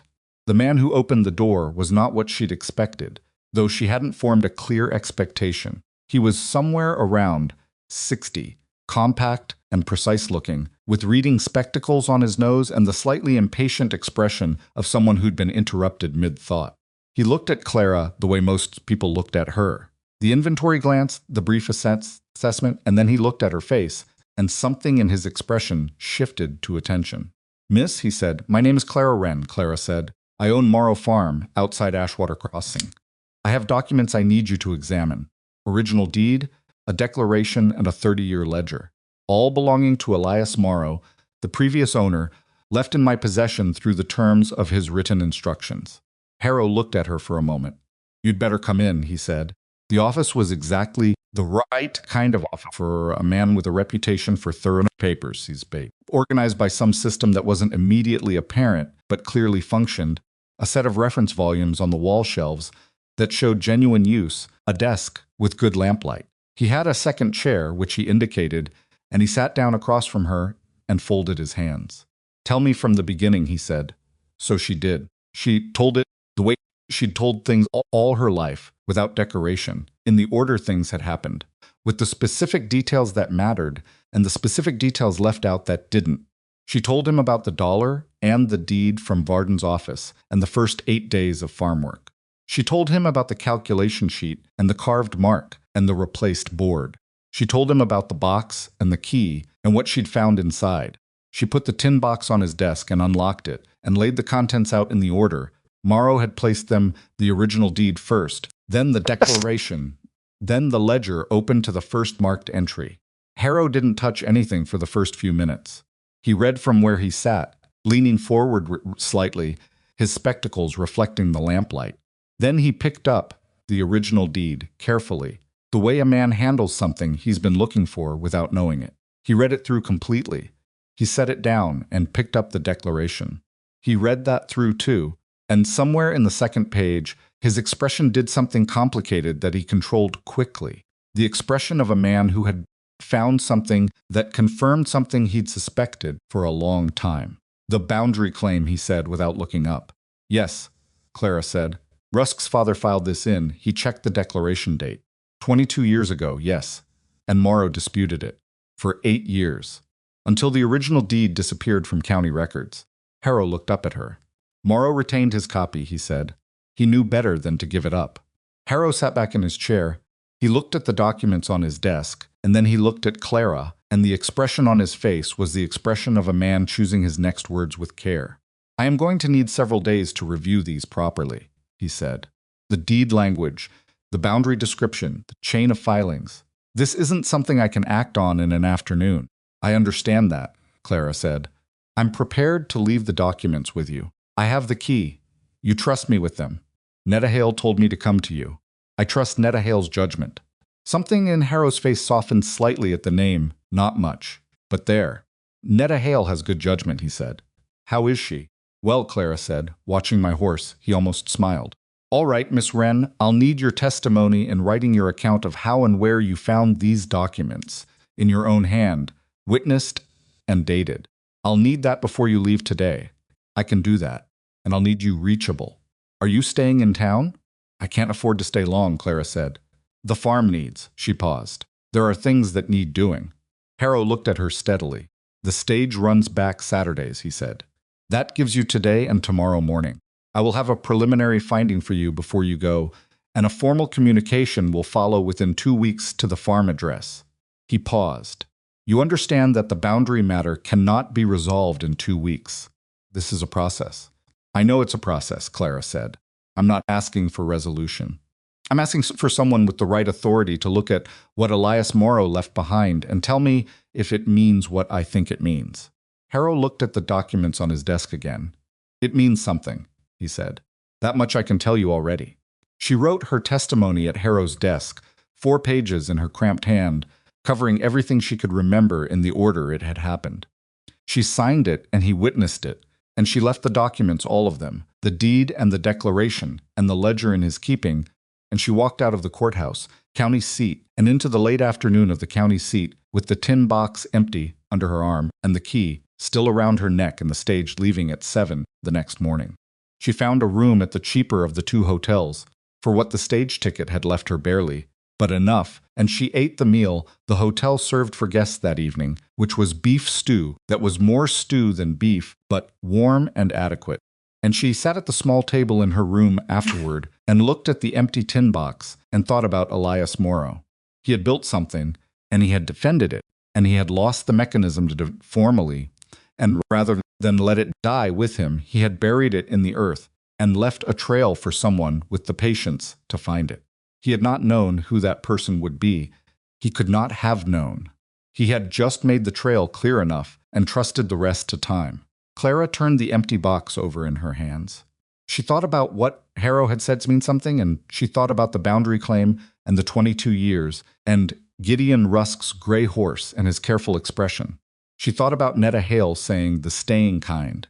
She put the box in her bag and lay down on the hotel bed, which was a real bed with a real mattress, the first she had slept on in nearly a month, and the comfort of it was so unexpected and complete that it hit her like a blow, and she lay there in the unfamiliar softness and felt for the first time in as long as she could remember the specific sensation of being in the right place, at the right time, doing the right thing. It was not a triumphant feeling. It was quieter than that. More like the feeling of a key turning in a lock, that small definitive click of something fitting the way it was meant to fit. She was asleep in 10 minutes. In the morning, before the stage, she went back to Harrow's office. He had been there since early. She could tell his coat was on the hook, and the lamp was already burned low. He had the ledger open on his desk and the declaration beside it, and he looked up when she came in with the expression of a man who had been waiting for her. "I've been through it twice," he said. "The original deed description is unambiguous. The Eastern Creek boundary, as Morrow held it, is supported by the original filing language. The survey markers he references in the ledger, and the physical description of the property as recorded before the Rusk claim was filed." He paused. The Rusk claim was filed 6 months after Morrow's original deed registration. It contradicts the existing property record rather than preceding it. That's not how a legitimate prior settlement claim works. Clara was very still. Morrow was right, Harrow said. His boundary held. The Rusk claim should have been dismissed at filing if the original deed had been available for comparison. It was not dismissed. The original deed was subsequently reported missing from county records. He looked at her over his spectacles. "I am going to make some additional inquiries about that sequence of events, off the record of this particular case." "All right," Clara said. "The formal process will take time," he said. "There will be filings and notices, and Rusk will have an opportunity to respond. That's how it works."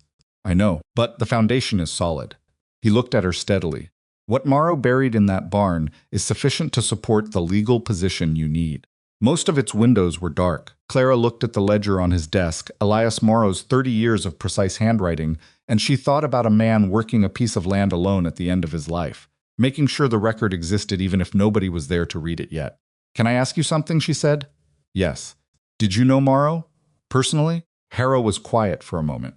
"I met him once," he said. "At the county seat. He came to file a complaint about the deed situation. We spoke for an hour." He paused. He was a precise man.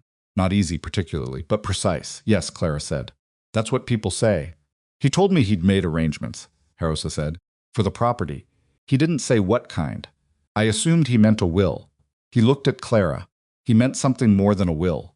The stage horn sounded from the street below. Clara stood and picked up her bag. "I'll expect your communication in 2 weeks," she said. "You'll have it." He stood too, which she hadn't expected, and extended his hand. She shook it. His grip was firm and brief and professional. "Miss Wren," he said, "for what it's worth, what you've done with that property in less than a month is not a small thing." Morrow would have recognized it. Clara looked at him. "I didn't do it for recognition," she said. "No," Harrow agreed. That's exactly the kind of person Morrow was waiting for. She went down the stairs and out into the morning and got on the stage, and as it pulled out of the county seat, she watched the courthouse shrink behind them, and she held her empty tin box on her lap and thought about going home. That word sat in her chest differently than it had before she'd left. She noticed it. She turned it over the way she turned over most things, not in a straight line, but in a slow circle that eventually arrived somewhere.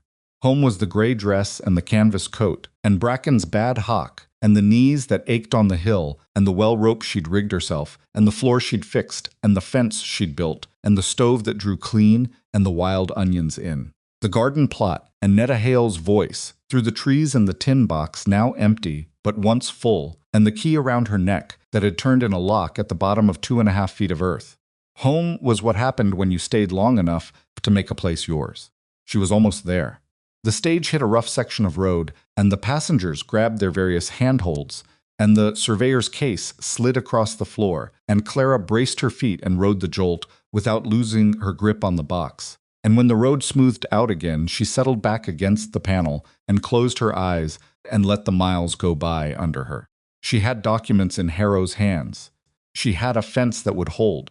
She had a farm that had been dark and empty and laughed at when she arrived. And she had made it something, not finished, not easy, not what anyone in Ashwater Crossing had expected to see, but hers, actually legally, completely hers, or it was going to be, and in the meantime she was going back to it, and that was not a small thing, and she let herself feel that without immediately measuring it against what still needed to be done. The county seats disappeared behind the last rise, and the road opened out into grassland, the dry gold of late season, and somewhere ahead of her was the farm and Bracken, and the well, and the work, and Clara Wren rode toward it with her empty tin box on her lap and the key at her throat and her eyes on the road ahead. Netta was waiting at the south gate when the stage dropped Clara at the Ashwater crossing stop, and she walked the 4 miles home. It was late afternoon, the light going copper and long across the grass, and Netta was standing at the gate with her arms crossed and the particular expression of someone who had been watching a road for longer than they'd intended to admit. Bracken was visible behind her in the yard, grazing along the fence line with the unhurried contentment of a horse who had been well looked after. Well, Netta said, "He has the documents," Clara says. "He'd read them twice before I left. He said the foundation is solid." Netta was quiet for a moment. Then she uncrossed her arms. "Come in," she said. "I made soup again. Don't argue with me about it." Clara didn't argue. They sat at the table and ate, and Clara told Netta everything Harrow had said, in order, without embellishment. Netta listened the way she always listened, completely, without interrupting, with the focused attention of someone who understood that details mattered and that the wrong detail, left out, could change the whole shape of a thing. When Clara finished, Netta set down her spoon. "He said Morrow was waiting for the right kind of person," she said. "He said Morrow would have recognized what I'd done." "Same thing." Netta looked at her steadily. "How do you feel about that?" Clara thought about it honestly. "Strange," she said. "Like I walked into someone else's story, and it turned out to fit." "Stories don't fit," Netta said. "You fit the story. There's a difference. The story was there, waiting. You're the one who stayed." Clara looked at her soup. "Rusk is going to find out," she said. "About the documents. About Harrow." "Yes. I don't know what he does with that information." "Neither do I," Netta said. "But I know Gideon Rusk well enough to know he's not a stupid man. And I know Edwin Harrow well enough to know that when he says the foundation is solid, he means the foundation is solid." She paused. "The question isn't whether Rusk will come. The question is what kind of man he is when he does." Clara nodded. She was already thinking about that. She'd been thinking about it on the stage road home, watching the grassland go past, and turning the question over in the back of her mind. What kind of man was Gideon Rusk when he ran out of the mechanism that had been protecting him? She didn't know the answer yet, but she was going to find out. Netta left before dark, and Clara did the evening chores: Bracken's water, the stove bank for the night, a quick walk of the fence line with the lantern, because the storm had rearranged her sense of what needed checking, and she hadn't done a full perimeter since she'd been back. The night was cold and clear, the stars very bright, and the farm sat in the dark around her in that particular way it had, when everything was quiet, a settled presence. Not empty, not waiting for anything, just there. She had been on this property 31 days. She stood at the east fence line with the lantern and looked toward where Rusk's land began and thought about Elias Morrow standing in the same place, looking in the same direction, 22 years of a wrong he couldn't correct pressing against him. She thought about what it cost a man to decide that the mechanism had failed him and to go underground instead, to bury the evidence and build the trail and trust that someone would come who would know what to do with it. It was an act of patience so large it was almost incomprehensible to her. She was 20 years old and had been patient about almost nothing in her life. Patience for her was a daily act of will, not a natural condition. But she understood the decision underneath it. When the proper channels close, you find another channel. When the door is locked, you go through the ground. She went inside and went to sleep. Harrow's formal communication arrived in 12 days, not 2 weeks. It came on the stage with a sealed Count T envelope, and Cobb handed it to her when she came in for salt, with the carefully neutral expression of a man who had noticed what he was handing over and was making a point of not noticing it. She opened it at Cobb's counter because she was not going to walk 4 miles to the farm to open a letter when she had hands and light right here. It was 2 pages of formal language, the kind that took 3 readings to parse completely. She read it 3 times. The summary, stripped of the legal structure, was this: Harrow had filed a formal review of the Morrow boundary dispute based on the original deed and the documentation she had provided. The review had been officially opened. Gideon Rusk would be formally notified within 5 days. There would be a hearing at the county seat, date to be determined, at which both parties could present their positions. In the meantime, the existing property lines as established by the original deed remained in effect, and no action based on the Rusk family's counterclaim could be taken pending resolution. At the bottom, in Harrow's own handwriting beneath the official close, were 3 words: "The records talk." Clara folded the letter. Cobb was rearranging something behind his counter, not looking at her, giving her the space to have whatever reaction she was going to have in private, which was a more sophisticated form of courtesy than most people managed. "I need salt," she said, "and I need to know if you carry seed." Winter Rye looked up. "I carry it," he said. "I'll need enough for the south plot. I want to get it in before the hard frost."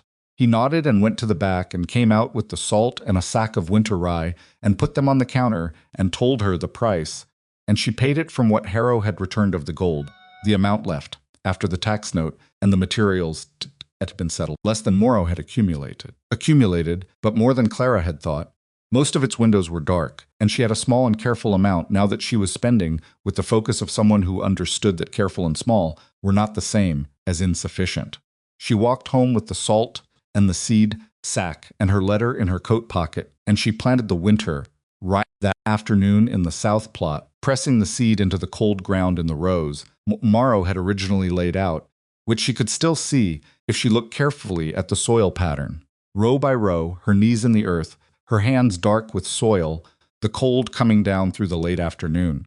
It was 4 days after that when Gideon Rusk came, not riding past on his gray horse with his hat tipped and his expression closed. He came to the gate. He tied the horse to the gate post and came across the yard on foot, which was a different kind of arrival, entirely slower, more deliberate, the arrival of a man who had decided something. Clara was on the porch, repairing the rail. She saw him coming and kept working for a moment, finishing the nail she was setting, and then she set the hammer down and stood up. He stopped 10 feet from the porch steps. He was holding his hat in both hands. The same gesture she'd noticed, the first time she'd seen him, the one that might have looked respectful if the expression had matched. Today, the expression matched, or something close to it. He looked like a man who had been doing a hard calculation for 4 days and had arrived at an answer he didn't love, but could live with.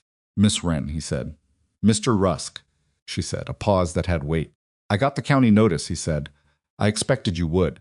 He looked at the porch rail she'd been repairing, at the fence line visible along the road, at the barn where she'd been working on straightening the collapsed south wall for a week, the progress visible in the new timber she'd braced against the old structure. He looked at all of it the way someone looks at something they'd expected to be different. "How long have you had the documents?" he asked. "Since the 8th day," Clara said. Something crossed his face. "You've known, for I've known what Morrow left," she said. "I needed someone with the right authority to look at it. That took time to arrange." Rusk looked at the ground for a moment. He was not a man who looked at the ground often. She guessed it didn't sit naturally on him. "My father filed that claim," he said. "I know, I inherited it. I maintained it. I didn't fabricate it." "No," Clara said. "But you knew the original deed had disappeared from county records, and you knew what that disappearance made possible for you, and you didn't go out of your way to correct it." The silence that followed was the longest one yet. Rusk looked up at her. "No," he said, "I didn't." Clara looked at him.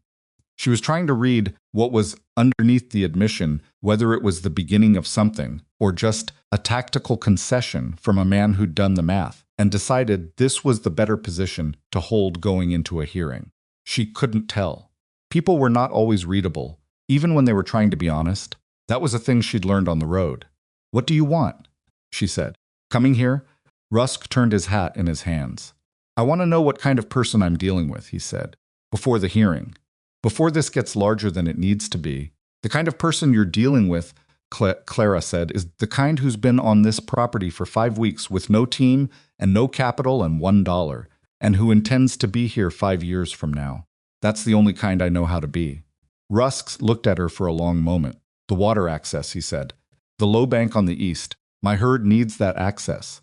"Then your herd can use it," Clara said, "under an agreement that acknowledges whose land it's on." He blinked. That wasn't what he'd expected. "You'd agree to that," he said. "I'd agree to a written arrangement," she said. "Access rights, defined and documented, in exchange for something mutually agreed upon. What that is, I don't know yet. That's a conversation." She paused. "But I'm not interested in a fight for its own sake. I'm interested in the farm. Rusk stood in her yard with his hat in his hands and looked at the woman who had arrived 6 weeks ago with $1 and a tired horse, and who had found the thing his family had spent 22 years hoping would stay buried, and his expression went through several things in quick succession before it settled into something she could only describe as recalibration. "You're not what I expected," he said. "Nobody has expected the right thing since I got here," Clara said. "I've stopped taking it personally." Something in Rusk's face did something unexpected, then not quite a smile, but in that neighborhood. The involuntary kind, the kind that happened before a man decided whether to let it happen. He let it happen. "I misjudged this situation," he said. "And you, I want to say that plainly." "All right," Clara said. "I'm not saying it to make you feel generous toward me at the hearing." "I know you're not," she said. "Or if you are, that's your business. I'm going to the hearing regardless." She picked up her hammer. "You want coffee?" "The stove's on." He looked at her, at the hammer, at the porch rail she'd been repairing. "Another time," he said. He put his hat on. He went back across the yard and untied the gray horse from the gate post and mounted and looked back at her once, just once, from the road. Then he rode away. Clara stood on the porch and watched him go, and then picked up the nail she'd been setting before he arrived and finished driving it. The hearing was set for 3 weeks out, which gave her time. She used it the way she used all time on the farm, not efficiently, exactly, because efficiency implied a smoothness that wasn't available to her, but steadily. She worked through the priority list the way water worked through stone, not fast, but without stopping. The barn was the largest project. She couldn't straighten it alone. She knew that, had known it since the second week, and she spent 4 days trying before Aldous Webb showed up again with his son and a neighbor of his own, a man named Garrett, who was somewhere in his 40s and didn't talk much, but knew timber and wasn't afraid of height. She hadn't asked them. They had come. She stood in the yard the first morning and looked at the 3 of them and said, "I can't pay you right now." Nobody asked about pay, Aldous Webb said. He was already looking at the barn wall, at the way the collapsed section had fallen, calculating. "Garrett thinks we can get the south wall up in 2 days if the weather holds." "It'll hold," Garrett said, which were the most words Clara heard him say at once for the entire 2 days. It took 3 days, not 2, because the second beam they lifted turned out to have a rot pocket in the middle that had visible from the ground, and they had to source a replacement from the lumber yard in town, which meant a half-day delay and a cost Clara hadn't planned for. She paid it from the gold reserve and recalculated what was left, and decided it was still sufficient, and did not allow herself to think about what sufficient would feel like by spring if the winter rye didn't come in. But the wall went up. Bracken's full barn went up. On the last afternoon, when the final beam was set and the 3 men were loading their tools back into Aldous Webb's wagon, Clara stood inside the barn and looked at the space the full length of it, the roof intact over all of it, for the first time since before she'd arrived, and she felt the size of the room the way you feel a room when it becomes what it was supposed to be. Bracken walked in past her, unbidden, and went to his pen and stood there and looked back at her. "I know," she said. Helen Pruitt came back the week before the hearing. She came with the repayment note Clara had written, and the information that the loan was considered settled, which Clara had not expected. She'd been planning to pay it in full once the hearing resolved things, and when Clara tried to argue about it, Helen held up one hand. "I didn't lend it to get it back," Helen said. "I lent it because it needed lending. Don't make it into something it wasn't." Clara looked at her. "Then what do you want for it?" "I want to know what happens at the hearing," Helen said. "Gossip of the useful kind." Clara almost laughed. "Not quite, but almost. I'll tell you when I'm back," she said. "Good." Helen nodded, satisfied. "And I want you to know there are people in this town who have been watching you for 6 weeks, Clara Wren, and the conversation has changed. I don't know if you've noticed, but it's changed." "I've noticed some of it," Clara said. "Varden hasn't said a word publicly since the Garvey story went around," Helen said. "Not one word about you," which for Silas Varden is a statement in itself. Clara thought about that. Silas Varden, who had slapped the deed down on the counter and laughed with the room, and given her the farm as a joke. Silas Varden going quiet. "What about the others?" Clara said. "The ones who laughed." Helen looked at her with the direct, practical gaze of a woman who had been in this town long enough to know it completely. "They feel foolish," she said, which is not the same as being sorry. But in my experience, foolish is the beginning of sorry, if you give it enough time. Clara nodded. She wasn't waiting for sorry. She had stopped waiting for sorry a long time ago from anyone, for anything. It was a thing that came or didn't come and wasn't worth organizing your life around. But foolish was something. Foolish meant the story had changed in their heads, which meant they were no longer the audience she'd arrived to. That mattered, in the way that mattered most practically. She went to the county seat for the hearing on a Thursday, the same stage, the same rough road, the same surveyor asleep in the corner. She wore the gray dress again, clean and pressed, as well as an iron heated on a wood stove could press it, which was not perfectly but was honestly. Harrow ran the hearing in a room, on the courthouse's second floor with a county recorder in the corner and two other officials Clara didn't know the names of. Rusk was there, with a man she assumed was his legal representative, a compact man in a dark coat who had the practiced stillness of someone paid to be difficult. The hearing lasted 4 hours. Clara had been afraid of 4 hours in a formal setting with a man in a dark coat who was paid to be difficult. What she found, when she was in it, that 4 hours was just time, and the man in the dark coat was difficult in ways she could follow and respond to because she had the documents, and the documents said what they said in language that didn't bend. She presented the original deed. She presented Morrow's declaration. She walked Harrow and the other officials through the relevant ledger entries. She answered questions in the same way she answered most things, without decoration, in order, with the specific details that mattered. Rusk's representative made his arguments. Some of them were clever. Clara sat and listened to each one and waited for it to finish, and then watched Harrow's face while he considered it. And she could see, in the way Harrow's expression didn't change, that the arguments were clever in the way. That cleverness sometimes was good enough to make noise, but not good enough to move the underlying fact. The underlying fact was the deed. The underlying fact was 30 years old and had been buried in the earth to protect it from exactly this kind of argument, and it had been protected. Harrow called a recess after the 3rd hour. Clara sat in the hallway on a wooden bench and looked at her hands and thought about the middle stall and the sound of the shovel hitting metal and the tin box on her knees in the cold. Elias Morrow had done this, had made this moment possible. She was just the one who had stayed long enough to get here. When the hearing reconvened, Harrow spoke for 20 minutes. She followed every word. The legal language was dense, but she had been reading Morrow's ledger for 6 weeks, and Morrow had written like a man who respected precision, and she had picked up more of the vocabulary than she'd realized. The summary was this. The original deed established the eastern boundary of Morrow Farm, including the creek frontage, as Clara now held it. The Rusk family's counterclaim, filed 6 months after the original deed registration, lacked the prior settlement foundation required to supersede an existing recorded deed. The disappearance of the original deed from county records was being investigated separately and was not the subject of this hearing, but its reappearance in its original form, as documented by Elias Morrow's own records, was sufficient to establish its authenticity. The Morrow Farm eastern boundary stood as originally recorded. The Rusk claim was without legal foundation and was formally dismissed. Rusk's representative wrote something on a paper. Rusk himself sat very still.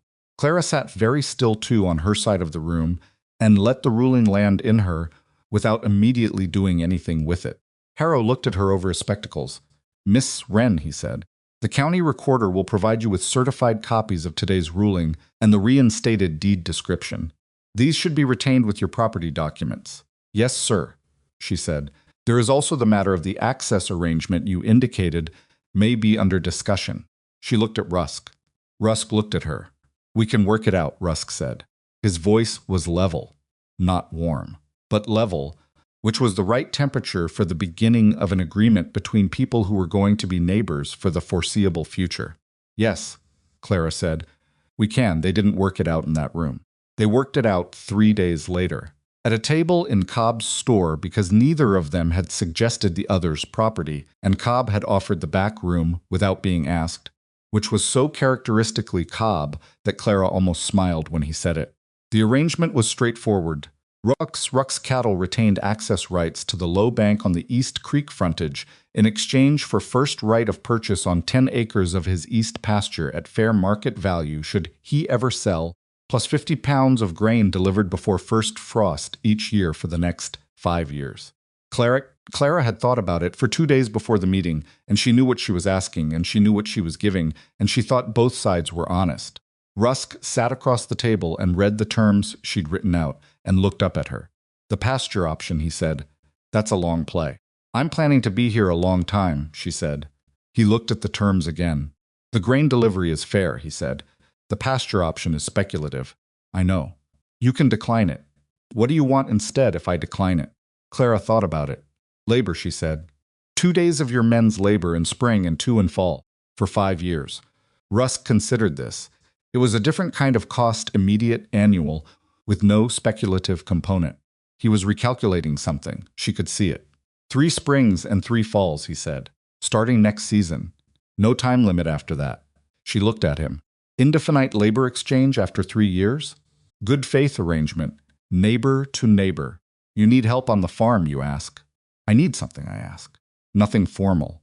That was a larger offer than what she'd proposed, and they both knew it. It was also, she understood, the offer of a man who had decided which direction he was going to go, not towards the smaller version of himself, but toward the larger one. She didn't know if it would hold. People made offers and didn't always hold them. But Gideon Rusk had ridden to her yard and taken his hat off and said he'd misjudged the situation, and that had been without an audience, which counted for something. All right, she said. That works. They signed the paper. Cobb witnessed it.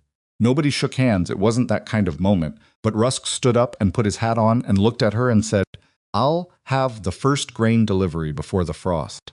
You have my word. I'll be here, she said. He nodded and left. Cobb came out from behind the counter and picked up the 2 cups and looked at the signed paper on the table. Winter rye going in, he said. Already in, she said.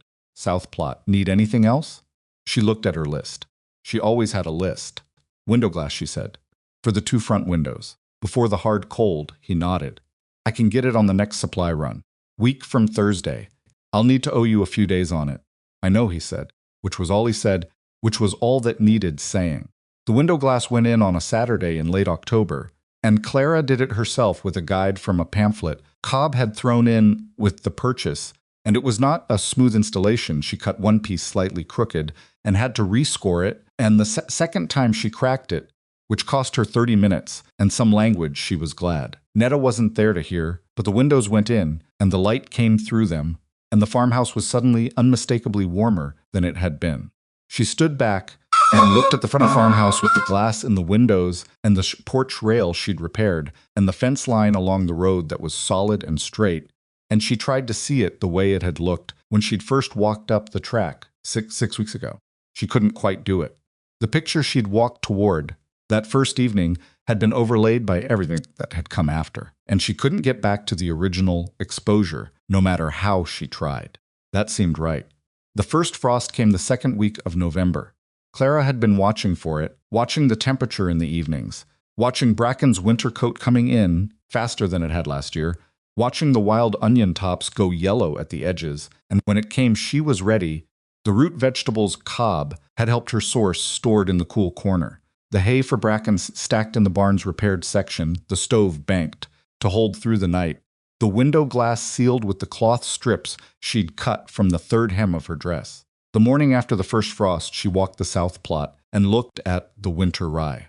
It was there, green and thin, and not much yet, the most tentative of beginnings, a kind of green so pale it was almost a rumor of itself. But it was there. Coming up through the cold earth in the rows, she'd pressed the seed into with her own hands 6 weeks ago. She stood in the field in the early frost light and looked at it for a long time. She was not a sentimental person. She'd been on the road too long to afford sentiment, which took up room that was better used for practical attention. But she stood there in the cold, with her hands in her coat pockets, and the green rose barely visible in the gray morning light, and felt something move through her that was not sentiment, exactly something. Older than sentiment, something more animal than that. The feeling of a thing you made with your hands coming back out of the ground. It was enough to make her stop for a full minute and just stand there, which she almost never allowed herself. Then she went to check on Bracken. He was in the barn, in the full barn, with the repaired south wall and the roof over all of it. and he lifted his head when she came in and looked at her with the mild, tolerant affection of an old horse who had seen a great deal and had decided she was all right.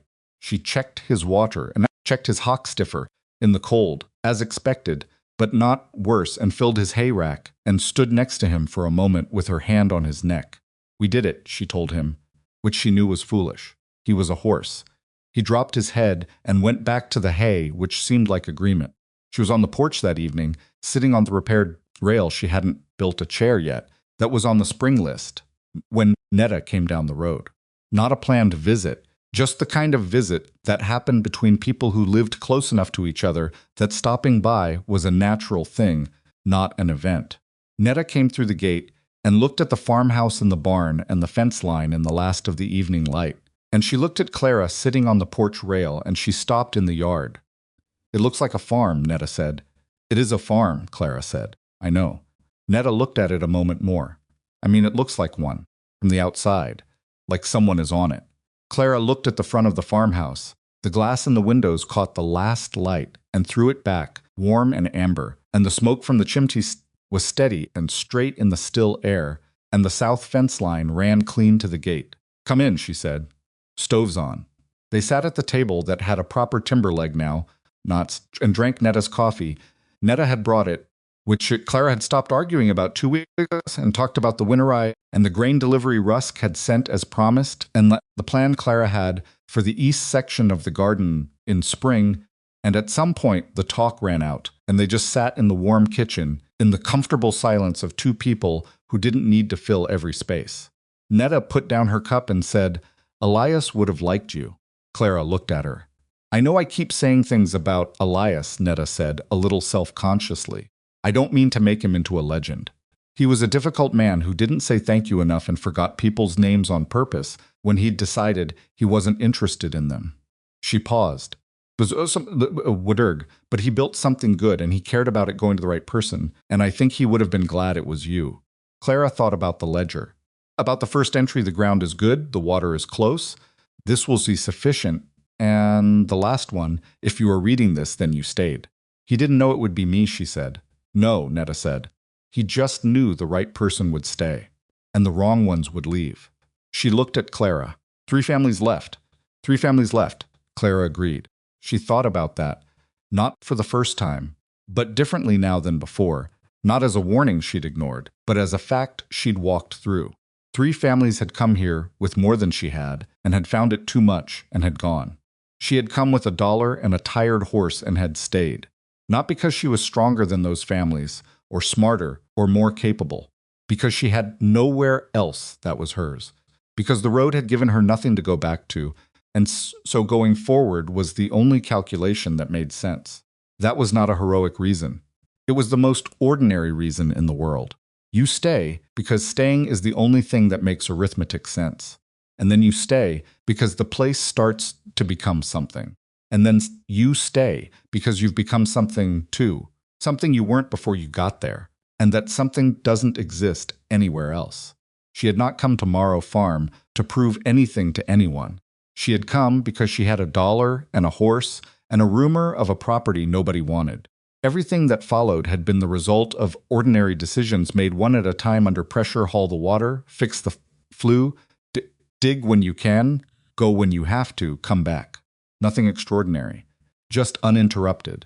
Netta left when it was full dark. Clara banked the stove, checked the doors, put out the lamp, and climbed to the sleeping loft, which she had improved over the weeks, with a straw mat and a second blanket from the dry goods on the east shelf of Cobb's store.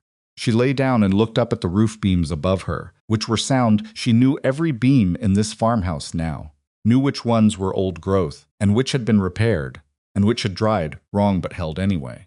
She knew the floor the same way, and the walls, and the chimney, and the stove. She knew the barn. She knew the well's temperament by time of day. She knew which section of the creek bank the crayfish preferred in cold weather, and which garden road drained fastest, and how Bracken's hawk sounded in the morning when the frost was hard. This knowing had accumulated in her, without her noticing it happening, the way all the real knowledge in a life did not through study, but through presence. Through being somewhere long enough that the place got into you rather than just under you. She turned onto her side and listened to the farmhouse settle in the cold, the smalls she could name and ones she couldn't, and she thought briefly, without dwelling on it, about the road, about the years of it, the boarding houses and the labor jobs, and the way people looked at her when she arrived somewhere new, and the way they're looking didn't change what she was, only what they were willing to see. They had looked at her in Varden's office and seen a body built wrong, the work weren't she intended, and they had laughed, and the laughter had been wrong, not because the work wasn't hard or because her body hadn't felt the cost of it every single day, but because what they were looking at when they looked at her was not what they thought they were looking at. They were looking at a woman who had learned to sleep anywhere and haul water uphill and read a deed without a teacher and pull a man from a flooded creek with a rope and 40 yards of mud bank. They were looking at a woman who had dug 2.5 feet into the earth on her 8th day on the property and found something that had been buried for 14 months waiting for her to arrive. They had looked at her body and thought limitation. Her body was not a limitation, it was just her body. It had knees that ached and a shoulder that pulled wrong now since the well rope, and it sweated through a dress by noon in hard weather and moved slower than she would have liked on bad terrain. It also had weight that anchored in a current. It had arms that had hauled timber and planted fence posts and kneaded clay into chinking and pressed seed into cold earth. It had held through 6 weeks of work that had broken 3 families with more resources than she'd arrived with. She had never needed to be a different size. She had needed a place to put herself to work, and she had found one, and the work and the place had met her where she was. That was not a lesson she had gone looking for. It was a thing she had learned by doing, which was the only way she had ever learned anything that mattered. The farmhouse was warm, and the stove was banked, and bracken was in the full barn, and the winter rye was coming up in the south plot, and the deed with the county seal was under the floorboard in the tin box, beside 2 gold coins she'd kept there as a reminder of Elias Morrow, who had built this and trusted time with it. The key was at her throat, warm against her skin. Clara Wren closed her eyes. She did not wonder where she would sleep tomorrow. She did not calculate how many days she'd been here, or how many remained before the official year was up. She did not run the arithmetic of what she still needed to do, or what she was still short on, or what might still go wrong. She just lay in the dark of the loft she'd made habitable with her own hands, in the farmhouse she'd made warm with her own work. On the land that was hers in every way a piece of earth could belong to a person by deed, by law, by the daily accumulating fact of having stayed, and she let herself be simply there, not arrived, not finished, just there, which was the whole of what she had been after from the beginning. Outside the frost settled on the ridge, and the creek ran in its proper banks, and the winter rye held in the cold ground, and the farmhouse windows glowed for a long time in the dark before the lamp finally went out.